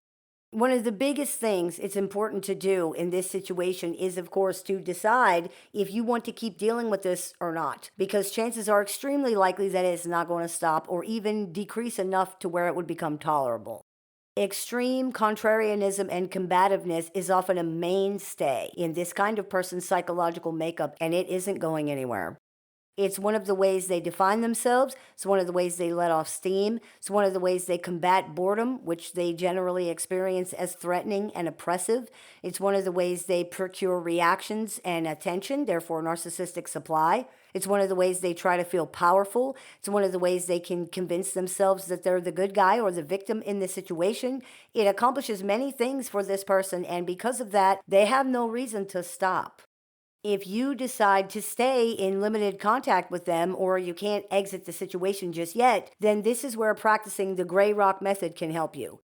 If you're not familiar with it, the gray rock method is where you practice the art of not reacting to the narcissist's constant, endless, nonstop provocations. It doesn't mean ignoring your feelings and emotions. It does not mean suppressing them. It means controlling your reactions to them. As we discussed in Narcissists Cannot Read You, because they have an empathy deficit, narcissists navigate interactions with people by observing and interpreting the other person's reactions. The goal of Grey Rock is not to give them a reaction that they can play off of or that they can use to guide themselves. This is not easy, and it's not a viable long-term strategy for remaining in a relationship with a narcissist. But with practice, it gets much easier to do during the times that you are forced to interact with this person. Pausing before you do or say anything in response, taking deep breaths, asking yourself what you're really trying to accomplish with what you're going to do or say also helps a lot in this area. It helps to put a little bit of space between your emotions and your reactions to your emotions so that you can consciously choose what you want to do or say, if anything, instead of just getting caught up in the feelings and reacting to them. This is what narcissists are attempting to do. This is what they're trying to create. The goal of emotional manipulation is to get people to react to their feelings without thinking. All their stupid little childish games, even their horrifically abusive behavior, all boils down to emotional manipulation in some form or another. That means in order to defend against this, you have to stop and think. Think about what you're trying to accomplish. Acknowledge how you're feeling. Really look at what's going on in the situation. Many times, this is all you're going to need to do. That's all it will take to be able to see through what's happening and stop participating in it. That is the key here. Even if you cannot exit the situation yet, you are not just at this person's mercy, emotionally or psychologically. You have the ability to choose to stop participating in these toxic, unhealthy exchanges that are designed to do nothing but create pointless conflict to either sustain or entertain a person who does not care or even notice how any of this is affecting you at all. That is the definition of pointless toxicity. More than that, it is actively harmful to you as a person, psychologically, emotionally, even physically. The stress of this can literally kill you. Of course, it's important to remember that what you do will not change what the narcissist does. You are not controlling them through your behavior, therefore changing your behavior will not change theirs, ever. Now, it's often the case that when they don't receive the reaction that they're seeking or expecting, narcissists will redouble their efforts to achieve that because they're at a loss regarding how to handle that or how to come up with something different that they could try instead. They might even engage in escalation of behavior, which we discussed in the video, Beware of the Extinction Burst. This does not constitute a change in behavior, though. It's the same type of behavior with the same motive, just done more or done more intensely. But the goal of Grey Rock is not to provoke the narcissist or soothe the narcissist or do anything to them. It's not about them at all. It's for you to start practicing and standing in your power and your agency over yourself in the relationship so that you're not driven crazy by it. And it shouldn't be any surprise to anyone that narcissists don't like that. Of course they don't. It undermines the power they think they have. It reminds them that they don't actually have power over other people at all. And again, they don't like that. But they don't like anything. They attack people over everything. If you want to completely stop that from happening, you have to exit the situation completely. I hope this clears a few things up for you. As always, I look forward to your comments, questions, and suggestions, so please keep those coming. I take appointments online, over the phone, via text, via messenger, via email, and through Zoom and Skype for clients worldwide. So if you're interested in speaking with me one-on-one, you can visit littleshaman.org to do that. I teach workshops, seminars, clinics, and classes throughout the year. So if you are interested in seeing what we're running this month, you can visit littleshaman.org to do that. I have several books out for publication. So if you are interested in picking up a copy of any or all of those, you can do that on littleshaman.org or on amazon.com. And if you're interested in joining our support group with access to exclusive content, weekly support meetings, and more, you can visit littleshaman.org to do that as well. You've been listening to the Meditations and More podcast here on thelittleshaman.com, brought to you by Transrelational Healing, ShamanSpiritCenter.com, and littleshaman.org. That's me, Little Shaman. May the Great Spirit bless you. Have a beautiful day. If you've been struggling through dealing with or recovering from an unhealthy relationship with a narcissist or other toxic personality, the Little Shaman has a catalog of over 500 YouTube videos designed to support your journey from discovery to recovery. You can also find additional resources on the Little Shaman website, including tools, courses, workshops, a support group with weekly meetings, and one-on-one appointments with the Little Shaman that are open to clients worldwide. There's even an AI chatbot built and trained exclusively by the Little Shaman using her work that can answer questions 24 hours a day, 7 days a week. For more information, visit littleshaman.org. You can listen to the Little Shaman wherever you find your favorite podcasts.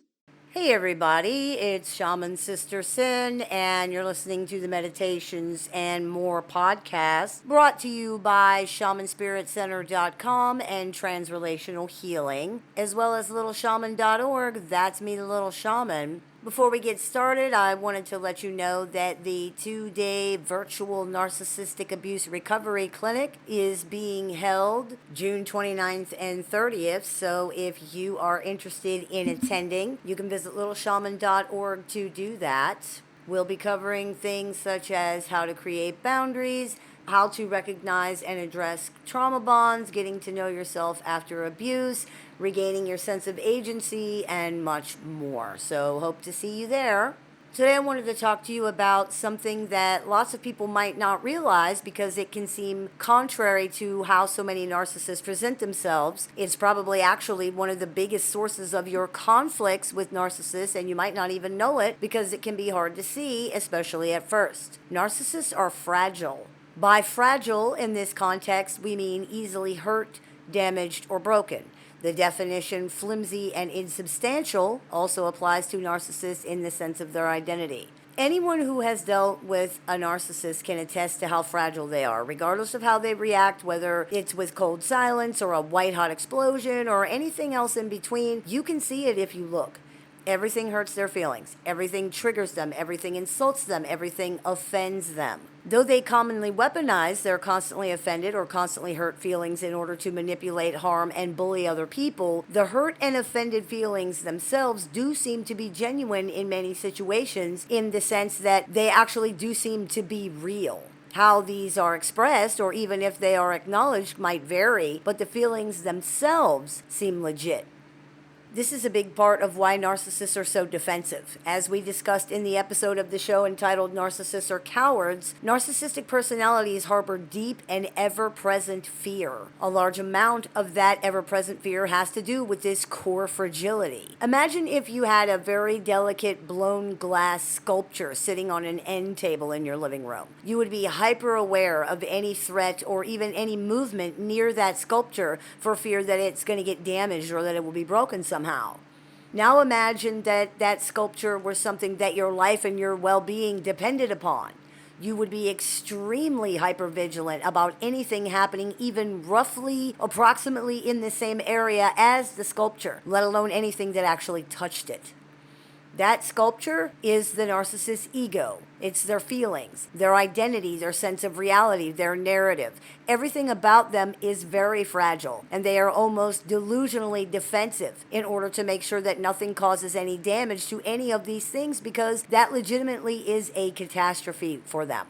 It can be hard for a person who has basic stability in these areas to understand, but for narcissists, damage to these things feels like an apocalypse of the self, right? We can see that in their reactions to either real or perceived threats to these things, and in their paranoia that there will be threats or damage to these things. Because these fragile approximations are all narcissists really have in terms of identity, defenses, reality, narrative, or anything else, damage to these weak approximations doesn't just feel like an apocalypse of the self. In some ways, we could say that it actually is one. And because of that, along with their extremely immature, arrested emotional regulation abilities, they can't handle their reactions to that. They have no way to defend against this because these things are their defenses. Therefore, what we most often see is just a panicked attempt to reestablish them. What else is there to do?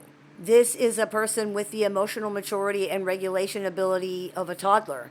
And it appears that whether they acknowledge the feelings or not, every feeling they have is very large, perhaps even disproportionate to the situation, the way that it is with small children. As we've discussed in other episodes of the show, there is every possibility that you are offending and hurting and insulting and upsetting and triggering narcissists in your life almost constantly without ever even realizing that. If you are around them long term, you can even start to feel when this happens, although a lot of times they won't admit it.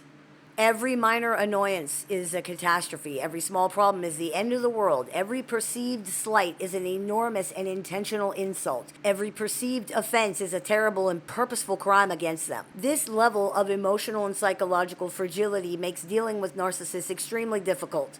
It's what results in people walking on eggshells or becoming afraid to ask questions or to even say anything to narcissists because it can be impossible to know what will upset them or what will anger them. And because they are so fragile and so raw emotionally, there's no such thing as minor upset or mild anger when it comes to narcissists.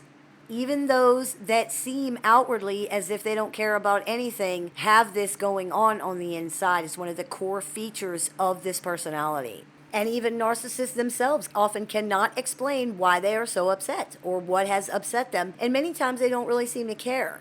Because they're so ill-equipped to deal with emotions or discomfort in any way, they just want it to stop. And to that end, they insist that it's the other person's responsibility to do something about that. This is, again, very much like a small child. They don't know why they're upset or why they are so upset. They just know that they are, and you need to make that stop.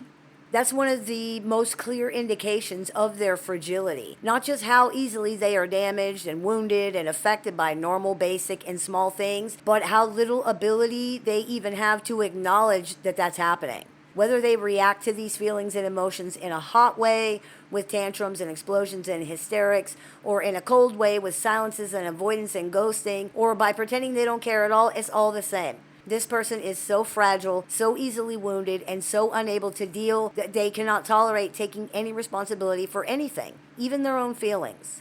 But it's also more than that. The pathologically narcissistic personality is, in many ways, not a complete person. They have an unstable, fragmented identity. Different parts of their personality try to work together, but because the foundation for their personality is unstable, they generally cannot resolve themselves into a cooperative, cohesive, whole being. This is a huge part of what results in the Jekyll and Hyde presentation or expression of personality for which they are notorious. The parts of their personality are split off from each other to a degree, and they don't work together in a normal or successful way, similar to what we see in dissociative identity disorder, what we used to call multiple personality disorder. Some statistics suggest that more than 75% of the people who will qualify for a cluster B personality disorder diagnosis also qualify for a diagnosis of dissociative identity disorder. That gives us indication of how unstable the personality structure and organization of pathologically narcissistic people really is. Because of this instability and the narcissist's complete lack of coping skills, they are often extremely fragile. As we've discussed in other episodes of the show, narcissists are generally pretty fearful people underneath everything. One of the things that they fear the most is reality, and their excessive fragility is one of the biggest reasons for that. Narcissists are so fragile that they're not able to confront the reality of who they are, how they are, what they are. Anything to do with the truth of themselves and their life in general is intolerable. And it's not just because they don't like it or they wish it wasn't true. They literally cannot deal with it. They can't cope with it. Because of the toxic shame that is at the core of the narcissistic personality organization, the idea or even the suggestion that they might not be something special or amazing or important or whatever the thing causes a tidal wave of shame that they have no way to combat or address because it impacts all of their defenses. Their lack of coping ability, coupled with the disproportionate size of the toxic shame, creates a situation that is extremely threatening to this personality. Life-threatening, to be exact. An apocalypse of the self, as we stated earlier. They simply cannot allow this to happen. So they create their own reality and they manipulate, bully, or discard the people around them in an attempt to make that narrative a reality. If other people believe in it and behave as if it's true, then it is true. It becomes something that the narcissist can believe in as a narrative, as an identity, as a reality. The problem is, it's not. It's not reality. It's not real. But it's so important to their survival that even a slight brush with actuality can bring an extreme reaction as they scramble to hold their fractured fantasy and therefore their fractured identity together. The identity is dependent on the fantasy to a large degree because there really just isn't that much else there. If the fantasy is destroyed or it's exposed as false, the identity risks extreme damage, and so does everything else. Remember the blown glass sculpture from our earlier example. If this becomes damaged, the others become damaged as well. It's like a domino effect. The personality then, which is the expression of the identity, becomes severely unstable because the fantasy narrative is sort of the first and really the only defense that narcissists have. Once that fantasy narrative is damaged, the narcissist defenses become ineffective because most, if not all, of those are based on that narrative. This leads to what we sometimes call narcissistic collapse. And it's a very, very dangerous situation for narcissistic personalities that can result in decompensation, psychosis, even death. It's very serious. Without that fantasy, the narcissistic personality structure has no ability to regulate itself at all. As you can probably guess, this is something this person feels like they need to prevent at all costs. They might not understand the mechanics of how this works. It's probably safe to assume most of them don't. But they can feel the feelings associated with all of this, and that's enough for them to know that they need to stop that at all costs. However, they have no reliable ability to do that and no real way to do it at all except for avoidance and denial.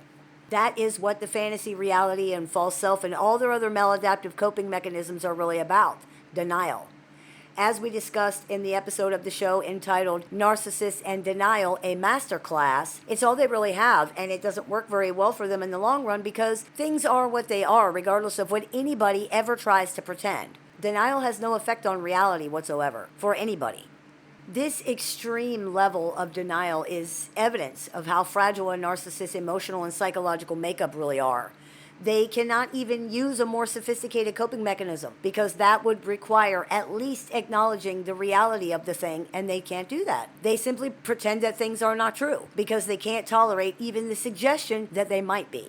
Even just doing that is too threatening. The pathologically narcissistic personality is so fragile that anything outside of what they can tolerate knowing and dealing with, reality itself, in other words, is perceived as an aggression toward them, as threatening and damaging and aggressive, as dangerous. Fragility of this level makes interacting with this kind of person too hard. When someone is this easily offended, this easily hurt, this easily insulted, this easily triggered, this easily upset, it's not possible to reliably predict in any way how they're going to react to things or what will upset them, which means that these things can't be avoided, which means that communication and interaction are going to be spectacularly unsuccessful. This is especially true because not only are narcissists extremely fragile, but due to their fragility, they're paranoid, delusional, and they tend to have a gigantic negativity bias on top of their enormous perceptual blind spots. This means that things that seem safe and benign or even kind to say can be taken totally differently than they're intended, even in ways that make no sense. Narcissists have an impaired ability to reality test, which means they may very well believe that they see proof of their delusional conclusions, and anyone attempting to tell them that it makes no sense is perceived as lying or trying to trick them somehow. Another part of the problem dealing with narcissists too is that they will project their fragility and massive feelings onto other people, especially when these things are perceived by the narcissist as negative. Projection is another form of denial and another example of their fragility in this case. They cannot handle the negative inner experiences, so they project them onto other people, stating that you are the one who's upset, or you are the one who's angry, or you are the one who is constantly bothered by everything that they do, even in situations where it's very, very clear that this is the opposite of what's happening. And you're sitting there like, okay, but I was literally just sitting here watching TV. You came in and started yelling at me. I don't even know why. I never even said one word to you. Why are you saying that I am the one who's angry? Why are you saying that I'm the one who's upset? For narcissists, to experience negative emotions seems to be seen as proof that something is wrong with them. In their way of looking at it, good people are always happy people. This is where the now debunked quote-unquote fact in the medical and academic communities came from, that narcissists are happier than other people. Narcissists were asked if they were happy, and they reported yes more often than people who are not narcissists. We now know that you cannot rely on narcissists to self-report, as not only will they lie, but because they might not even really understand what's being asked, especially when it's about feelings or emotions, and especially when it's about their own feelings and emotions. Through other ways of measuring emotional reactions, we've now found that narcissists are not legitimately happier than other people. In fact, studies show that narcissists feel higher levels of stress and feel them more acutely than people who are not narcissists. That's not a surprise to anybody who has been around them. Most do indeed seem to be miserable people who cope with that by spreading the misery around. And that makes sense. If someone is this obviously fragile and this obviously afraid, how could they possibly be happy? How could they even know what happy is? Perhaps more important than that, though, more than the fact that they can't be relied on to self-report, is the fact that regardless of the reality of things, narcissists very often will choose whatever the quote-unquote right answer seems to be in any given situation. This means the answer that makes them seem normal, good, not bad, not wrong, this kind of thing. In other words, the answer that they think will support the image they're trying to project onto the situation. If someone asks you if you are happy, and your life has been spent trying to make sure that you are seen as a good, worthwhile, valuable, not bad, not wrong person, it's not that hard to figure out what the quote-unquote right answer should be. It would be yes, because yes, I'm happy. Why wouldn't I be? Ain't nothing wrong with me. Must be something wrong with you. I'm a good person. I have no bad feelings. Because of this, narcissists will very often not admit to any negative feelings at all. They don't seem able to tolerate even acknowledging that these feelings exist for them, let alone admitting that they're actually happening to them. It isn't just their own negative feelings that narcissists have issues with either. They can also become extremely triggered by either real or perceived negative emotions and affects in other people. These seem to upset, terrify, even enrage narcissists. They can become ridiculously triggered by things like very minor annoyance or vague disappointment in other people, making enormous problems out of things that are small problems or maybe not even problems at all. Narcissists also have extreme difficulty reading emotional states in other people. Studies have repeatedly shown that they cannot accurately read the facial expressions or body language of other people, and that they routinely read hostility, anger, and other negative emotions into facial expressions when it is not there. This causes them to feel attacked and is another example of the extreme fragility that you're dealing with here. As an aside, people sometimes believe that narcissists can read other people's feelings because of their ability to manipulate. But the reality is, when we really look at the situation, what we more often see is that narcissists often, quote unquote, read negative emotions, and odds being what they are, they just happen to be right sometimes. Like even a stopped clock is right twice a day. If you constantly accuse somebody of having negative emotions, sometimes you're going to be right. That accounts for some of it, but the rest seems to be that narcissists are not actually picking up on people's emotional states at all a lot of the time. What they appear to be doing instead is watching people's reactions. This is why they often get it wrong, and it's also why not having any reactions that are observable generally frustrates and angers them. Without that to go off of, they don't know what to do.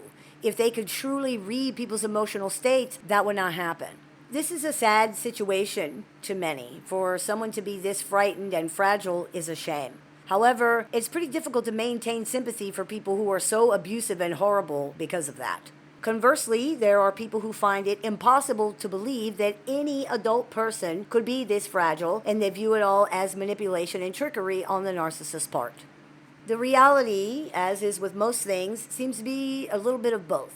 Yes, narcissists are extremely fragile. They're very easily hurt, upset, insulted, offended, triggered, and angered. That's not really debatable. It's really not. However, they are also totally willing to use those feelings to guilt, trap, trick, or otherwise manipulate other people for any number of reasons.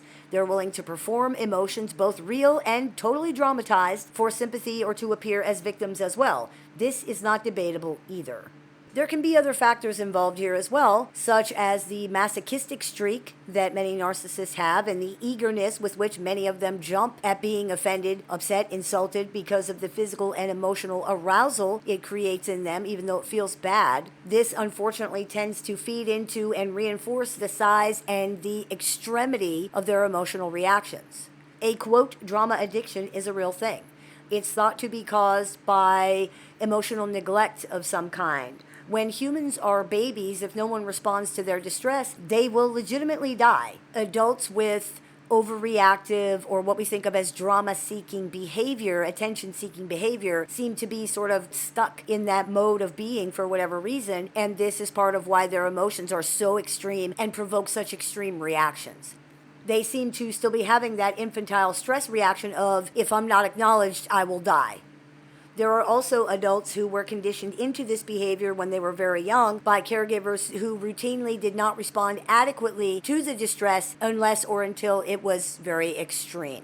For example, if their caregiver was also a narcissist who would say things like, "Don't bother me unless you're bleeding." Well, that tells the child that their distress has to be enormous before anybody's going to care. And people get stuck in that way of being. Many narcissists appear to fit into these categories. There's also the reality here that many narcissists use their legitimate pain and trauma as weapons against other people in order to justify punishing and hurting them. For example, the accusations and paranoid conclusions used to justify mistreating other people, such as in the horrific case of Sheila LaBar, who accused the vulnerable and in some cases disabled men that she had romantic relationships with of being pedophiles, of hurting her animals, of destroying her property, and many other things. When they would agree because they were either too afraid to deny it because she was extremely violent, or because they were too developmentally challenged to really understand what was going on or defend themselves, she used this as justification to beat, torture, and kill them. Sheila was fixated on pedophiles due to her own trauma and would come to these delusional conclusions that she absolutely could not be swayed from. She could not be talked out of them. Such as she insisted to one boyfriend that his mother must have done something to him when he was a child because the mother hugged him whenever they visited her. Sheila insisted that the hugging stop or they're never coming back. She even forced this man to confront his mother over her delusional belief that his mother had been inappropriate with him somehow as a child. After she convinced him of his own trauma, she then became convinced that he was a pedophile too, and that he was hurting her animals. She forced him to write a letter admitting all of these things. Her horrific physical and psychological abuse of him was witnessed multiple times by people who worked on the farm who were also afraid of her. One day this man disappeared. He has never been found, although others have. This is a perfect example of how fragile narcissists can be and why this is so dangerous. That wasn't the sole reason for Sheila's behavior, of course. This is clearly a violent, evil person, but it's definitely one of them. Sheila LaBarre weaponized her own trauma as a way to punish those who she forced into the role of quote-unquote bad guy, then reacted to her own fragility by becoming the one who held all the power. This made her no longer vulnerable in her perception. She's now the punisher, and this quiets the shame and the fear that being so fragile creates in this kind of personality. Unfortunately, this is something we see in many, many narcissistic adults. The constant restaging or recreation of situations where they felt victimized in an attempt to retroactively punish the victimizer or to otherwise create an outcome that enables them to feel less vulnerable and less victimized. Freud called this phenomenon repetition compulsion. And it doesn't just happen to narcissists, of course, but with narcissists, it is often very extreme and very, very toxic. For example, Sheila LaBarre perceives herself as an avenging angel saved from suicide to kill pedophiles. She has writings and journals and things going back years that substantiate that belief that she really does think that. This is grandiose and self-aggrandizing to the extreme. In reality, she is just a sick, narcissistic who wants to hurt people because it makes her feel better since she feels that she was hurt, something that is unfortunately very typical of these personalities.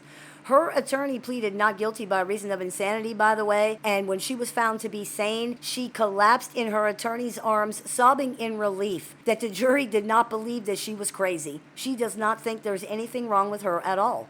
She perceives her thinking, her decision-making, her behavior, her reasoning, all of it to be totally normal and rational. Not all narcissists go to the extremes that someone like Sheila LaBarre went to, of course, but if you've been dealing with very narcissistic people, it's likely that you recognize at least some of the behavior she's engaged in that was mentioned here. The fragility of narcissists is dangerous, largely due to their desire to combat that fragility by putting themselves in the power position, which all too often means position of the aggressor, of the attacker, of the abuser. Remember, being so fragile means feeling attacked and threatened essentially all the time. The only way to stop that feeling or to combat it is to become the constant aggressor yourself. They are standing in front of that blown glass sculpture ready to swing on and fight to the death anybody who even looks at it. The sculpture is unfortunately sitting in a high traffic area, which means the narcissist has to fight everybody all the time because the sculpture is so gigantic and taking up so much space, people can't help but notice it. And then here we go, now it's on. If you're dealing with narcissists in any capacity, understand that this level of fragility makes any kind of relationship virtually impossible. It's like trying to play soccer with a glass orb, just not made for that. Their inherent dysfunction is able to keep them alive after a fashion and not much else. In some situations, it doesn't even do that very well. They're really legitimately not capable of much of anything outside of basic survival. Their brains are tasked with keeping them alive and getting what they need, not making them happy, not trusting anybody else, not making sure they can give or receive love, not considering other people, nothing. Now, everybody's brain works this way to a degree, but for pathologically narcissistic people, not only is it so much more dire and so much more extreme, there's often not much ability or even desire to do anything more. And how could there be when so much of their energy goes into just existing? They literally have to try to create all of their own stuff from nothing, convince other people that it's real so that they themselves can buy into it, then spend a huge amount of their energy and time protecting it so that it doesn't get damaged because it's just too hard to keep rebuilding it all the time. It's important to understand, too, that we should not mistake fragility for any kind of healthy vulnerability because these things are not the same. For narcissists, the word vulnerable translates to weak. Narcissists despise weakness and they absolutely fear and denounce it in themselves. For others, vulnerable in relationships usually means the ability to be open and honest, even if it's uncomfortable, to be trusting, even if it's scary. That is not what fragility is or how fragility works, especially in narcissists. Narcissists are not the only people who can be fragile, of course, but in them, it's extreme. Fragility in narcissists creates a defensive reaction, a closing up and a battening down, which is the opposite of our definition of vulnerable in adult relationships. We don't want to make the mistake of believing that someone who is so fragile is vulnerable in the sense that they could be willing to be open and trusting, because that is absolutely not the case here. And people can spend years and years waiting for this to happen. And it won't, because part of why narcissists are so fragile is that they cannot be vulnerable in this way. They spend so much energy hiding things and closing doors and keeping secrets from other people and from themselves, and denying things, that if anyone happens to see or even suspect any of these secret hidden things, it's agonizing for the narcissist. It is a direct hit on that blown glass sculpture. Vulnerability, you ask? Yeah, no thanks. No thank you. As far as narcissists are concerned, the way to combat weakness is not with more weakness, and that's all they see here. To narcissists, intentional vulnerability of any kind is stupidity of the highest caliber. You might as well hang a sign around your neck that says easy target. Open, trusting, have you lost your mind? This is why if you ever do catch them in a truly vulnerable moment, because it does happen, there's usually a punishment coming to you for seeing that. They have to make sure that you understand they're not weak so that you don't think that you can take advantage of them. They also feel deep shame about that, and they cannot hold shame or process it in any way, so it has to go somewhere. That means it gets dumped on you. The pathologically narcissistic person's entire being is a very fragile structure predicated upon constant fantasy and the systematic denial, deflection, or destruction of anything that threatens to confront or expose said fantasy. To truly and fully understand that is to truly and fully understand why interaction with narcissists is not really possible in any way. You are not even on the same planet as this person, and you never will be. I hope this clears a few things up for you. As always, I look forward to your comments, questions, and suggestions, so please keep those coming. I take appointments online, over the phone, via text, via Messenger, via Skype, and Zoom for clients worldwide. So if you are interested in speaking with me one-on-one about this or anything else, you can visit littleshaman.org to book an appointment. I teach workshops, clinics, seminars, courses, and classes. So if you're interested in seeing what we're running this month, as I stated earlier, the Narcissistic Abuse Recovery Clinic is running this month. You can visit littleshaman.org to do that. I have several books in publication. If you are interested in getting a copy, you can find those on Amazon or on littleshaman.org. There are also links to all of these things in the information section of this video. And if you are interested in joining our support group with access to exclusive content, weekly support meetings, and more, you can visit littleshaman.org to do that as well. You've been listening to the Meditations and More podcast, brought to you by shamanspiritcenter.com and Transrelational Healing, as well as littleshaman.org, and that's me, the Little Shaman. May the Great Spirit bless you. Have a beautiful day. If you've been struggling through dealing with or recovering from an unhealthy relationship with a narcissist or other toxic personality, the Little Shaman has a catalog of over 500 YouTube videos designed to support your journey from discovery to recovery. You can also find additional resources on the Little Shaman website, including tools, courses, workshops, a support group with weekly meetings, and one-on-one appointments with the Little Shaman that are open to clients worldwide. There's even an AI chatbot built and trained exclusively by the Little Shaman using her work that can answer questions 24 hours a day, 7 days a week. For more information, visit littleshaman.org. You can listen to the Little Shaman wherever you find your favorite podcasts.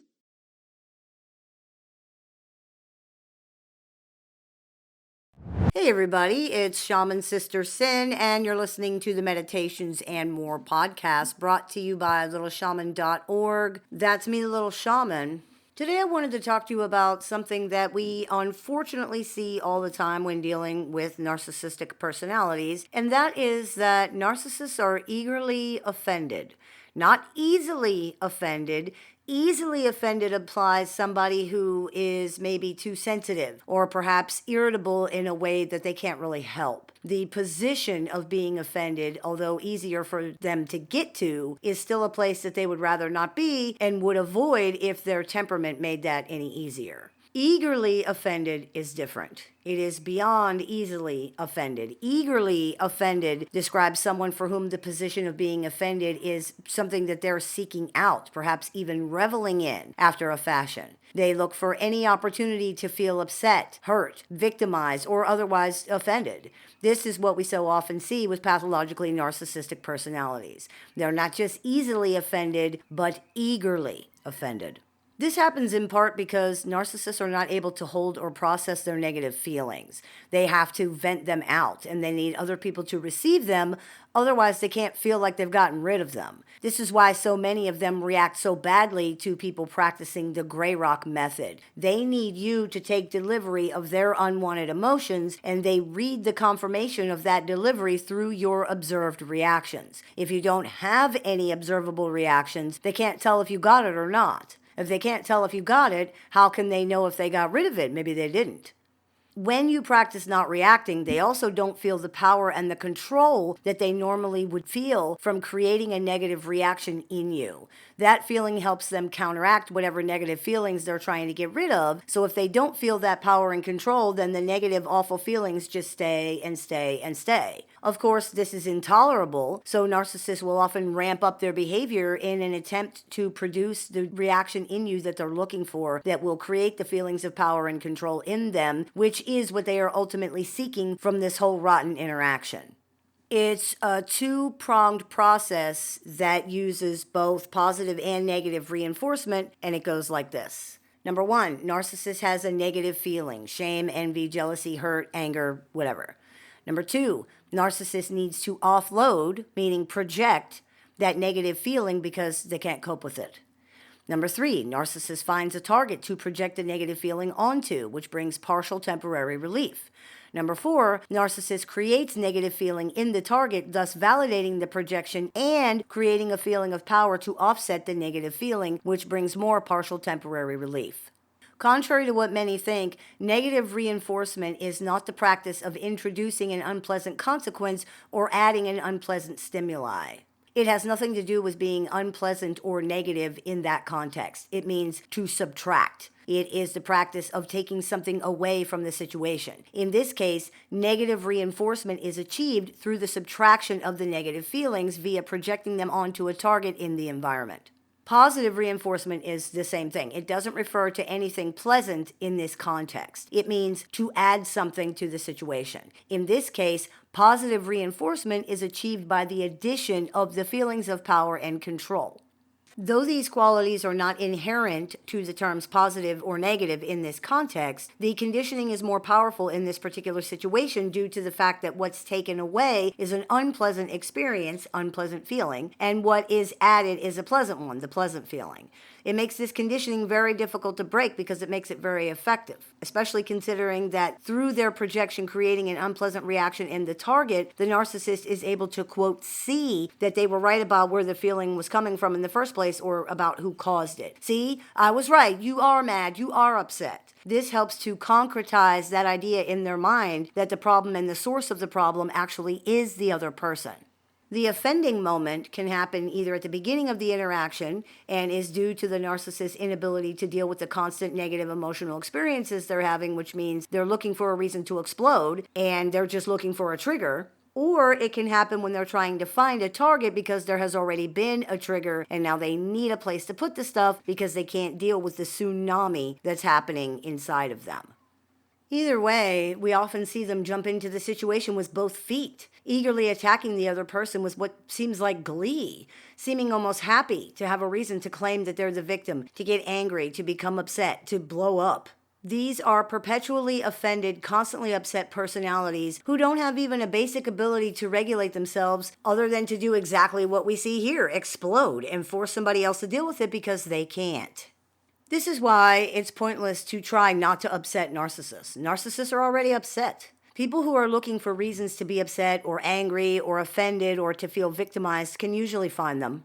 Even the narcissists who don't react with violence or tantrum behavior are generally ticking time bombs in a way, just looking for a reason to offload the rage, the fear, the shame that they are constantly carrying around. Through projection and flawed perception coupled with an external locus of control, they find that reason in other people, and other people's reactions validate the quote truth and quote accuracy of this reasoning for them. You can actually hear this in the kinds of things that they often say to other people in these situations. If you're not mad, why are you yelling? If I'm wrong about you, why are you so upset? Did I strike a nerve? You're upset because you know it's true. Or conversely, they might say things like, you're not even trying to deny it. Oh, of course you have nothing to say. How could you defend your behavior? And my personal favorite, that's what I thought. And so on and so on. The reality is people are angry or upset because they're being accused of things they didn't do and being attacked for no reason. But for narcissists, these reactions, and really any reactions, but especially these, are proof that they're right about who is really the problem here, who's really the upset one here, who's really the weak one here, because they believe they can, quote, see the proof of that. They can get rid of the negative feelings they have inside of them. Fear, shame, and powerless can be replaced with power, domination, and control. Then they feel better and everything is okay. For them at least. For you, not so much. It's painful to be attacked this way and accused of things that you haven't done. It's painful to be thought of in a way that does not reflect your nature or your character at all. It's confusing and it hurts in a deep fundamental way to see someone jump so immediately and with such almost excitement to being upset and offended and self-righteous and to having what they believe is a justified reason to just attack or punish others so viciously the way that so many narcissists do. And it happens over and over and over again in so many of these situations. If you admit their accusations, you're a bad person. If you deny them, you're a liar. There's no way out of this for people, and it's one of the biggest reasons relationships with this kind of personality are just impossible, no matter how accommodating and understanding you try to be. You will eventually be boxed into a corner of perceived wrongdoing that is so tight you can't get out. Remember, this is not about you. It affects you, yes, but you're not causing it, and therefore you cannot stop it. And really think about that for a minute. They think things about you that are legitimately, demonstrably false, and they claim that they're seeing proof of that. Obviously, reality means nothing to this person whatsoever. Since that is clearly the case, how is more reality going to change anything? Especially since they'll just dismiss it, or worse, use it to validate their wrong conclusions by twisting it around somehow. Don't bother. As hard as this is, don't bother. It's a gigantic waste of time because it changes nothing. We say it all the time and we will keep saying it. If reality means nothing to somebody, if reality cannot convince somebody of the truth of itself, you are not going to be able to do anything here. So you might as well not upset and exhaust yourself trying. There are some things you just cannot change. There are some things you just cannot do anything about. And the sooner we can accept that, the easier it is to let go of it. I hope that clears a few things up for you. As always, I look forward to your comments, questions, and suggestions, so please keep those coming.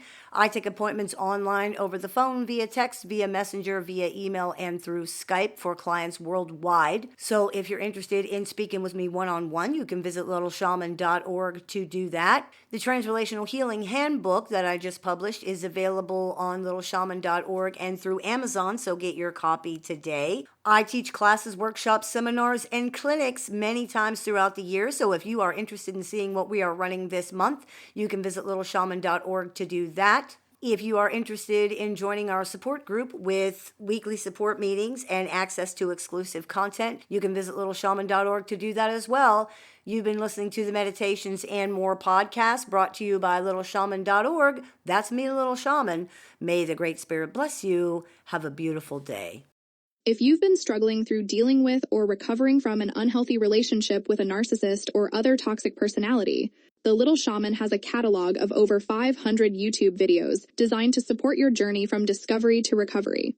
You can also find additional resources on the Little Shaman website, including tools, courses, workshops, a support group with weekly meetings, and one-on-one appointments with the Little Shaman that are open to clients worldwide. There's even an AI chatbot built and trained exclusively by the Little Shaman using her work that can answer questions 24 hours a day, 7 days a week. For more information, visit littleshaman.org. You can listen to The Little Shaman wherever you find your favorite podcasts. Hey everybody, it's Shaman Sister Sin, and you're listening to the Meditation and More podcast brought to you by BetterHelp.com and LittleShaman.org. That's me, the Little Shaman. Today I wanted to talk to you about cognitive distortions in pathologically narcissistic people.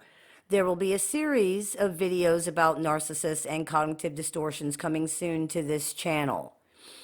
You may have heard of cognitive dissonance regarding narcissistic relationships, which is where the people who are dealing with narcissists experience confusion about two truths that cannot coexist, such as people who love you don't abuse you and people who abuse you don't love you. It causes a large amount of stress in people to try to make these two things coexist, and usually involves mitigating one of them. It might look like people who love you don't abuse you, therefore this is not abuse.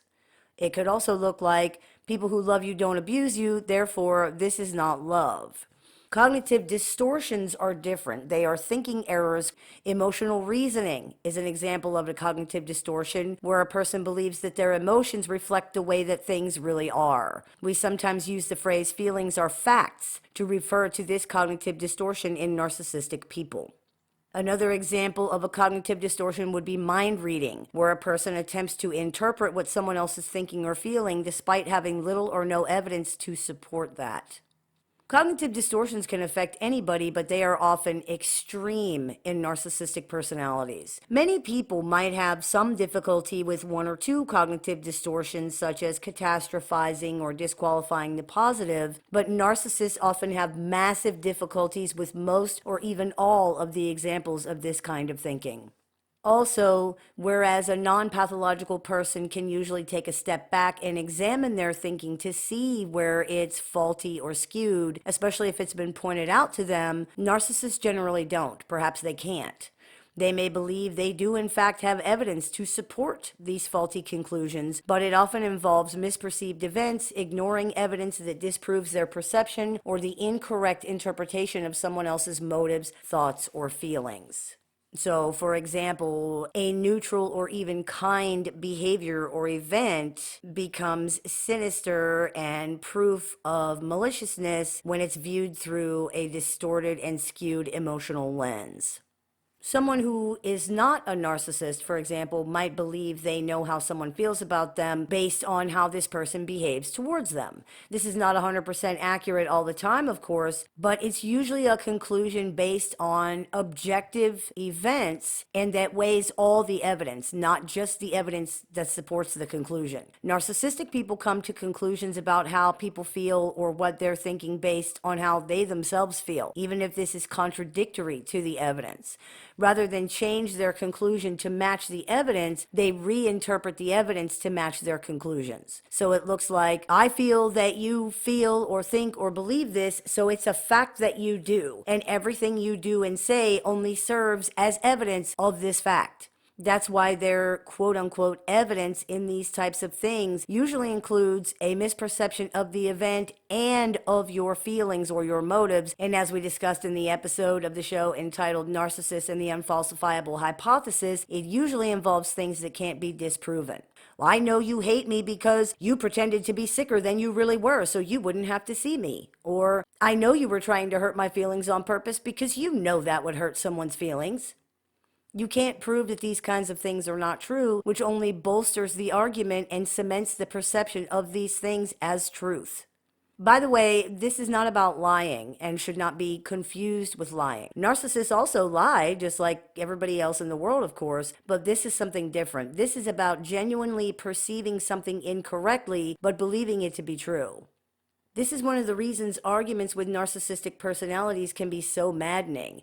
You can't argue against a cognitive distortion. The way this person is perceiving and interpreting events is not reality.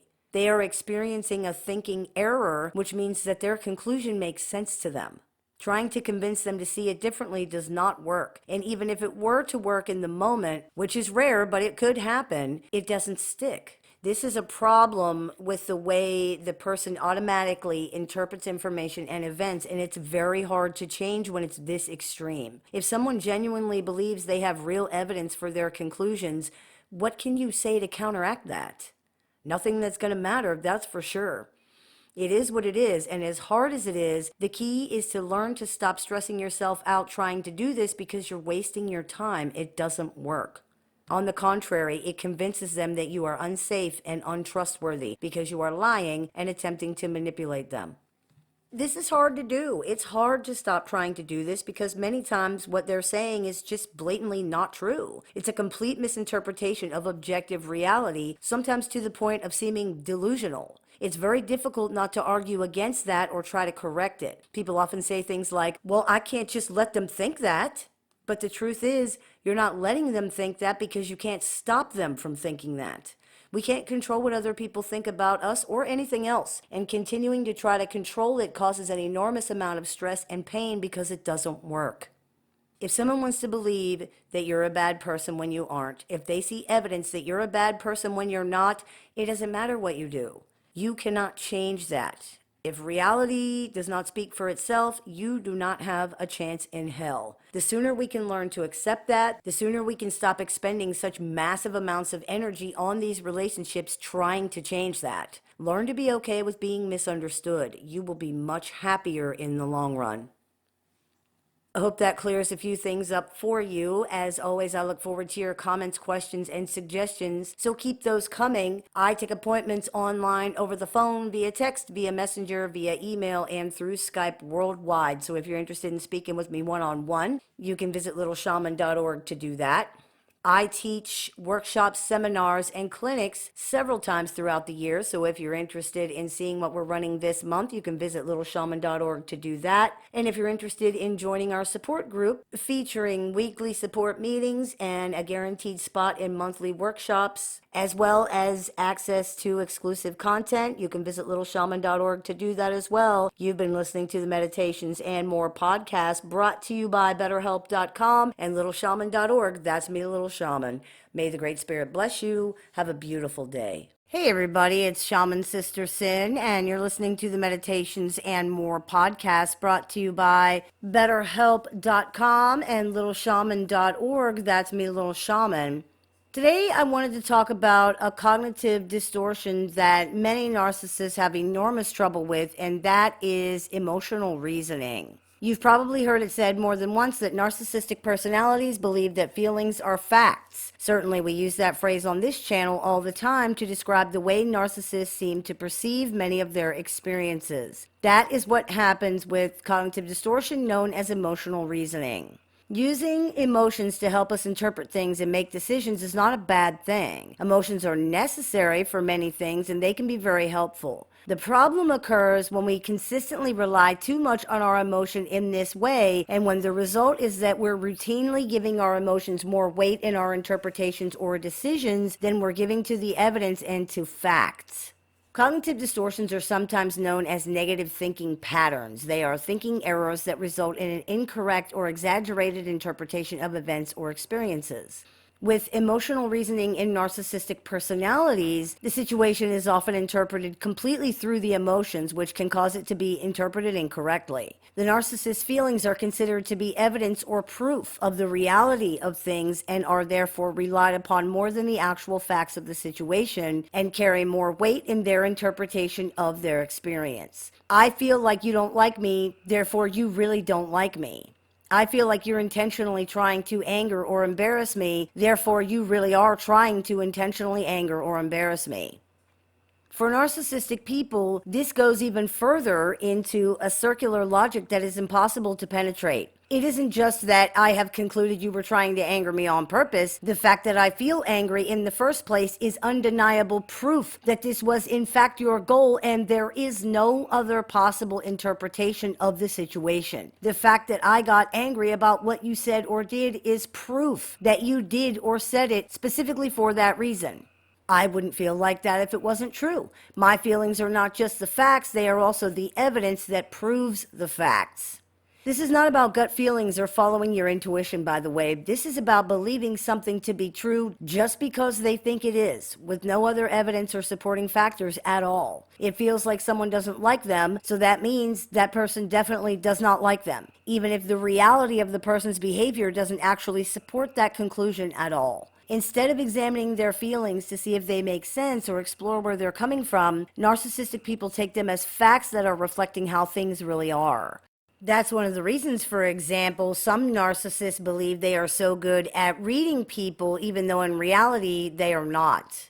They believe they see what people are, quote unquote, hiding, not realizing that they're actually reading through their own emotional lens, and these emotions are distorting the input. If you notice, what people are supposedly hiding is always something about them in some way, and it's always something negative. That's not a coincidence. This unfalsifiable and egocentric auto-reinforcement of their own skewed interpretation of the events creates a negative emotional reaction in the narcissist that is often way out of proportion to what's going on, and it's all based on what they are telling themselves about what's happening.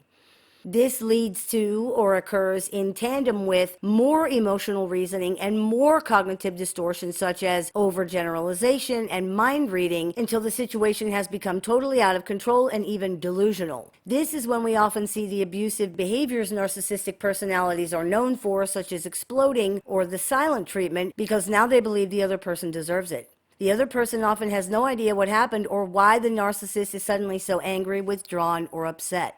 It makes sense in some ways. Who wouldn't be upset if someone was trying to hurt or embarrass or anger them on purpose? Who wouldn't be upset if an important person to them doesn't like them? Most people would be at least a little annoyed or hurt. The problem is that the interpretation and the subsequent reaction to that interpretation are illogical. Many times the things narcissistic people are upset about are overblown, misinterpreted, just not true, or didn't happen. And the only so-called evidence narcissists actually have of any of it in these situations boils down to their own feelings. Feelings are important considerations in any situation, but they're not necessarily evidence of anything, and they do not necessarily reflect the reality of things at all. For example, if you feel bad or guilty when someone gives you a sincere compliment, and lots of people do, that doesn't mean the other person did anything wrong. If you feel anxiety before giving a big presentation, that doesn't mean it's going to go badly. Narcissists view their feelings, particularly their negative feelings, as reflective of reality, even though many times they're not, especially for narcissists who tend to have a chronically negative and egocentric view of things anyway. These negative feelings are the result of their inner landscape, their negative thoughts, and their perception problems. So feeling bad after a compliment becomes proof that the complimentary person was trying to shame or upset them. They experience their feelings as coming from external sources, and this is usually other people. The most unfortunate thing about this kind of reasoning is that it's so off the beam, but you can't argue with it. How do you argue with someone's feelings? You're not trying to, but many times that's exactly how it's interpreted, with the narcissist angrily insisting you are trying to tell them how to feel. You're not, of course. Their feelings might even make sense if what they believe happened actually did happen. But it didn't. So all you can do is keep trying to tell them that they've got it all wrong. You are arguing facts, and they think they are too, but they're not.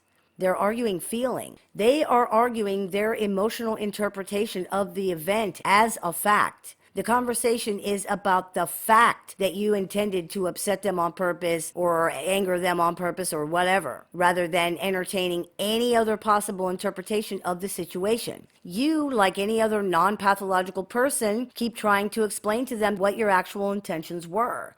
This doesn't work. They're having a thinking error, therefore their conclusions make perfect sense to them. Not only does the conclusion make sense, their feelings are considered evidence for this conclusion. This means they have irrefutable proof that what they're saying is true, along with whatever else has happened that they now view through this same distorted lens. You're not going to be able to argue against this without it coming across as trying to talk them out of their feelings or as lying. You are trying to tell them they don't need to be upset because their interpretation of the events is incorrect or mistaken, and that is received as telling them their feelings are wrong or as trying to gaslight them. This sounds absurd to most people, but narcissists usually cannot separate the facts from the feelings, and therefore they're not able to have this kind of discussion. It doesn't compute. Things are black and white for them, feelings are facts for them, and they just can't appreciate the context that you're trying to present.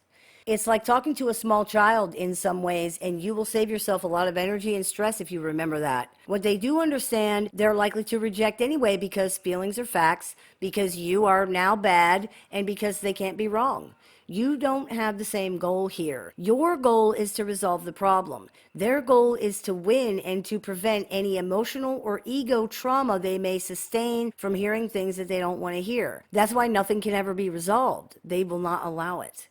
As with many other things that affect narcissists, cognitive distortions like emotional reasoning can affect other people as well, although usually not to the extreme degree and severity that we see in pathologically narcissistic personalities. Some of the issues narcissists have are issues lots of people have, but not only are the reasons for the issues often different, the issues affect narcissists to the point that they are usually pretty severely impacted by them, yet they are unable to see or address them. This is why people say if you think you could be a narcissist, you're probably not one. There can be exceptions to everything, but the overwhelming majority of truly pathologically narcissistic people do not seem to be capable of seeing this on their own, and usually not even when it's pointed out. They seem to legitimately believe the problem is everybody else, and because of things like cognitive distortions such as emotional reasoning, they're probably not going to be able to see otherwise. It's important to remember, though, this does not give narcissistic personalities a pass for their toxic or abusive behavior. They know the difference between what is okay and what is not okay. And even though the pain of other people is not really real to them in any true sense, they know that what they're doing is not okay. Many narcissists may not have any true empathy or moral compass to speak of, but they absolutely know that they are not supposed to do these things, and that's all that's necessary to hold them responsible for their actions. They are choosing to do things anyway, even though they know they're not supposed to do them, because they feel justified, because they believe the ends justify the means. There is no excuse for that.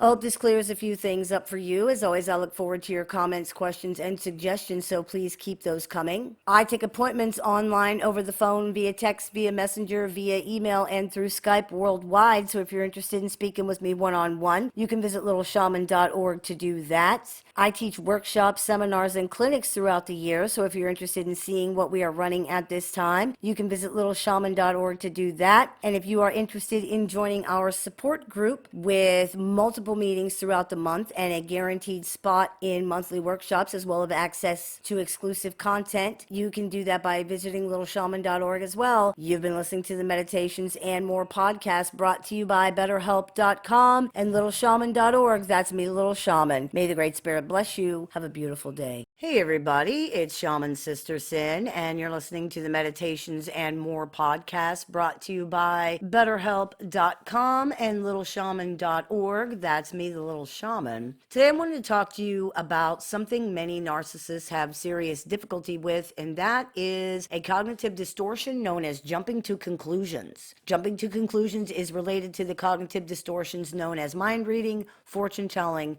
and labeling. Jumping to conclusions is what it's called when someone assumes they know what's going on, what people are thinking, why people are doing things, what's happening, or what will happen, despite the reality that they do not have enough evidence to come to that conclusion, or maybe even any conclusion at all. The conclusions people jump to are usually negative, and jumping to conclusions is the result of not making a strong enough distinction between what we actually have evidence of and what we have assumed or what we have inferred. This is not a difficulty that only narcissists have by any means, of course, but it is much more difficult for them to recognize and address it because of the rigidity of their thinking and the way they process information. As we've discussed in other episodes of the show, the difficulties that narcissists have can be similar to the difficulties that many people have, but the reasons or motives may be different, the severity of the effect is much more extreme, and their ability to address or even see it is much more limited, to the point that it becomes a set pattern in their lives, rigid and unworkable. As you have heard me state many times, narcissism is not about behavior. Behavior requires context. Narcissism is more about patterns, mindsets, and motivations than anything else. Jumping to conclusions is not uncommon. The human brain was engineered to size situations up very quickly in order to keep us safe. The brain looks at situations and uses mental shortcuts to quickly assess any danger so that it can decide how to best protect us. This can become problematic, though, if someone's in survival mode perpetually and or they view the world as inherently unsafe. For example, the way that pathologically narcissistic personalities do, they might rely on these mental shortcuts too much, to the point where they make inaccurate assessments of situations because they don't have enough evidence to understand the full picture of the situation, and they don't take the time to do so. They misunderstand their assumptions or what they have inferred into the situation as actual knowledge, and it's not. Many times people jump to conclusions, but they know that they're doing that because they're attempting to explore outcomes or trying to make an educated guess about what might happen in a situation. There are a lot of people who have jobs or careers that require that. In other words, they acknowledge that there's a lack of evidence in the situation and that they're only guessing. They know that. Problems arise when people mistake their assumptions for actual knowledge, for genuine knowledge. Problems arise when people don't realize they're jumping to conclusions. They believe that they're acting on actual knowledge and actual evidence when they're not. If you deal with narcissistic personalities in any way, you've probably seen a lot of this behavior. It's very common for narcissistic people to come to quick conclusions about things with little or no evidence to support what they assume. Coupled with emotional reasoning, mental filtering such as disqualifying the positive, black and white thinking, personalization, and other cognitive distortions, narcissistic personalities jump to conclusions that often make no sense to anybody but them. As we've discussed in other videos, narcissists view the world as inherently unsafe and dangerous. This idea not only perpetuates but is reinforced by their constant misreading of situations and their inability to integrate contradictory information into their perception. It's a vicious cycle, it's a broken feedback loop, and it's very difficult to deal with because they're sure that they've made the correct assessment of the situation. All the evidence is interpreted according to a conclusion instead of being used to create the conclusion. Evidence that contradicts the conclusion is dismissed as meaningless or interpreted so as to support the conclusion rather than being objectively evaluated. For example, the narcissist in your life is sure they know how you feel or what you're going to say. Then when you contradict them, they accuse you of lying. They will not accept or even entertain the idea that they could be wrong, and legitimately they don't believe you anyway. From their perspective and through their perception, their assumption makes sense. Therefore, they're not wrong, you're lying. One of the biggest problems here, too, is that many of their conclusions were formed before you ever came along, such as nobody cares about me, nobody's trustworthy, or everyone's a liar, everyone's only out for themselves. This works in conjunction with other cognitive distortions that involve overgeneralization, such as global labeling, which is the extreme generalization of things and situations. Rather than evaluate people individually or view situations objectively, narcissists assess everything according to these pre-existing conclusions, and of course, they find evidence to prove their pre-existing conclusions because they interpret everything according to those pre-existing conclusions. It's a broken feedback loop. It doesn't work correctly. The rigidity, longevity, and consistency of these conclusions, as well as the inability to integrate new or contradictory information and their belief that their assumptions are facts, makes changing these conclusions or even evaluating them objectively very difficult for narcissists. Though they don't necessarily realize it, these personalities are simply looking for evidence that proves what they have already decided is true, rather than using evidence to come to a decision or to a conclusion. This backwards way of operating is extremely hard to address because as far as they can see it, they have evidence that what they have concluded is correct. For them, looking at things differently or evaluating contradictory evidence is pointless because these things are unrelated to their conclusion and therefore to the situation. They don't matter, and they also prove the conclusion somehow. At worst, it is seen as an attempt to get them to ignore the evidence that they believe does prove their conclusion. That's the only evidence that carries weight to them, and it doesn't matter how much of it there is or isn't. It's a little bit like them saying, there are only going to be black buttons in this box. Then you look and you say, actually, there's a lot of white buttons too, though. And they say, that doesn't matter. Look how many black ones there are. They are the only ones that matter. They're the only ones I'm counting. The white buttons don't matter, and they don't prove the narcissist's conclusion wrong in any way. After all, we're not talking about white buttons, we're talking about black ones. They assumed that there would be black buttons, there were black buttons. Conclusion proven, right? Case closed. This absurdity is the type of thinking you're dealing with when you try to show narcissists that they don't really have the evidence they need to come to their conclusions. They just don't see it that way, and they're not going to. You run into insanity like, you put white buttons in the box just so I would be wrong. Or torturous situations like sitting there watching them count all those hundreds of buttons in the box to prove that there are indeed more black ones, just for them to say that somehow it's wrong or it doesn't matter if they happen to be incorrect. It's useless. This person is not able to adjust or adapt their thinking. They cannot engage in successful reality testing, and it's not likely that they are ever going to be able. If they ever do any of those things, it will not be because of anything you or anybody else said to them. You are only going to drive yourself crazy trying to show evidence to someone who doesn't really use any. The sad part is they believe they do. Narcissists believe they have plenty of irrefutable, incontrovertible evidence for their conclusions, and there's no way to talk them out of it. There's no way to show them that they're not seeing the full picture. They believe they have all the evidence stacked up on their side. It is what it is. They believe feelings are facts. They believe assumptions are knowledge. They believe conclusions are evidence. There's nothing you can do about it. It's often very hurtful and damaging to deal with somebody who is constantly jumping to conclusions, especially because so many of the conclusions narcissists jump to involve assuming other people are going to hurt or betray or otherwise do them dirty. It's extremely demoralizing to deal with someone who is continuously assuming that you don't care about them, that you're going to betray them, that you're plotting against them, that you're going to hurt them. Many of these assumptions appear to be sincere as well. Narcissists generally seem to believe that everyone else really is as hurtful and as uncaring as they are. No amount of evidence convinces them that this is not true or that it's safe to trust anybody, ever. Since being reasonable doesn't work, evidence proves nothing, and we cannot control other people's thoughts, feelings, or actions, the only thing we can do in this situation is see it for what it is and remember that it's not about us. This is a person who likely has deep and serious problems with the way they think and process information. There isn't anything you can do about that. You cannot solve the narcissist problems. There might not even be anything they can do about it either. This is a thinking error. And because of all of the other issues pathologically narcissistic people have, it's extremely difficult for them to even see that this is happening, let alone do anything to try to address it. If you find that you have a tendency to jump to conclusions sometimes, lots of people do, you can address it. You can engage in reality testing and use a method called Socratic questioning to objectively evaluate whether your conclusions are reasonable or not. Explore whether or not you have enough evidence to come to the conclusion that you've come to. Explore if there are other possible interpretations of the situation. Assess whether you are personalizing the situation.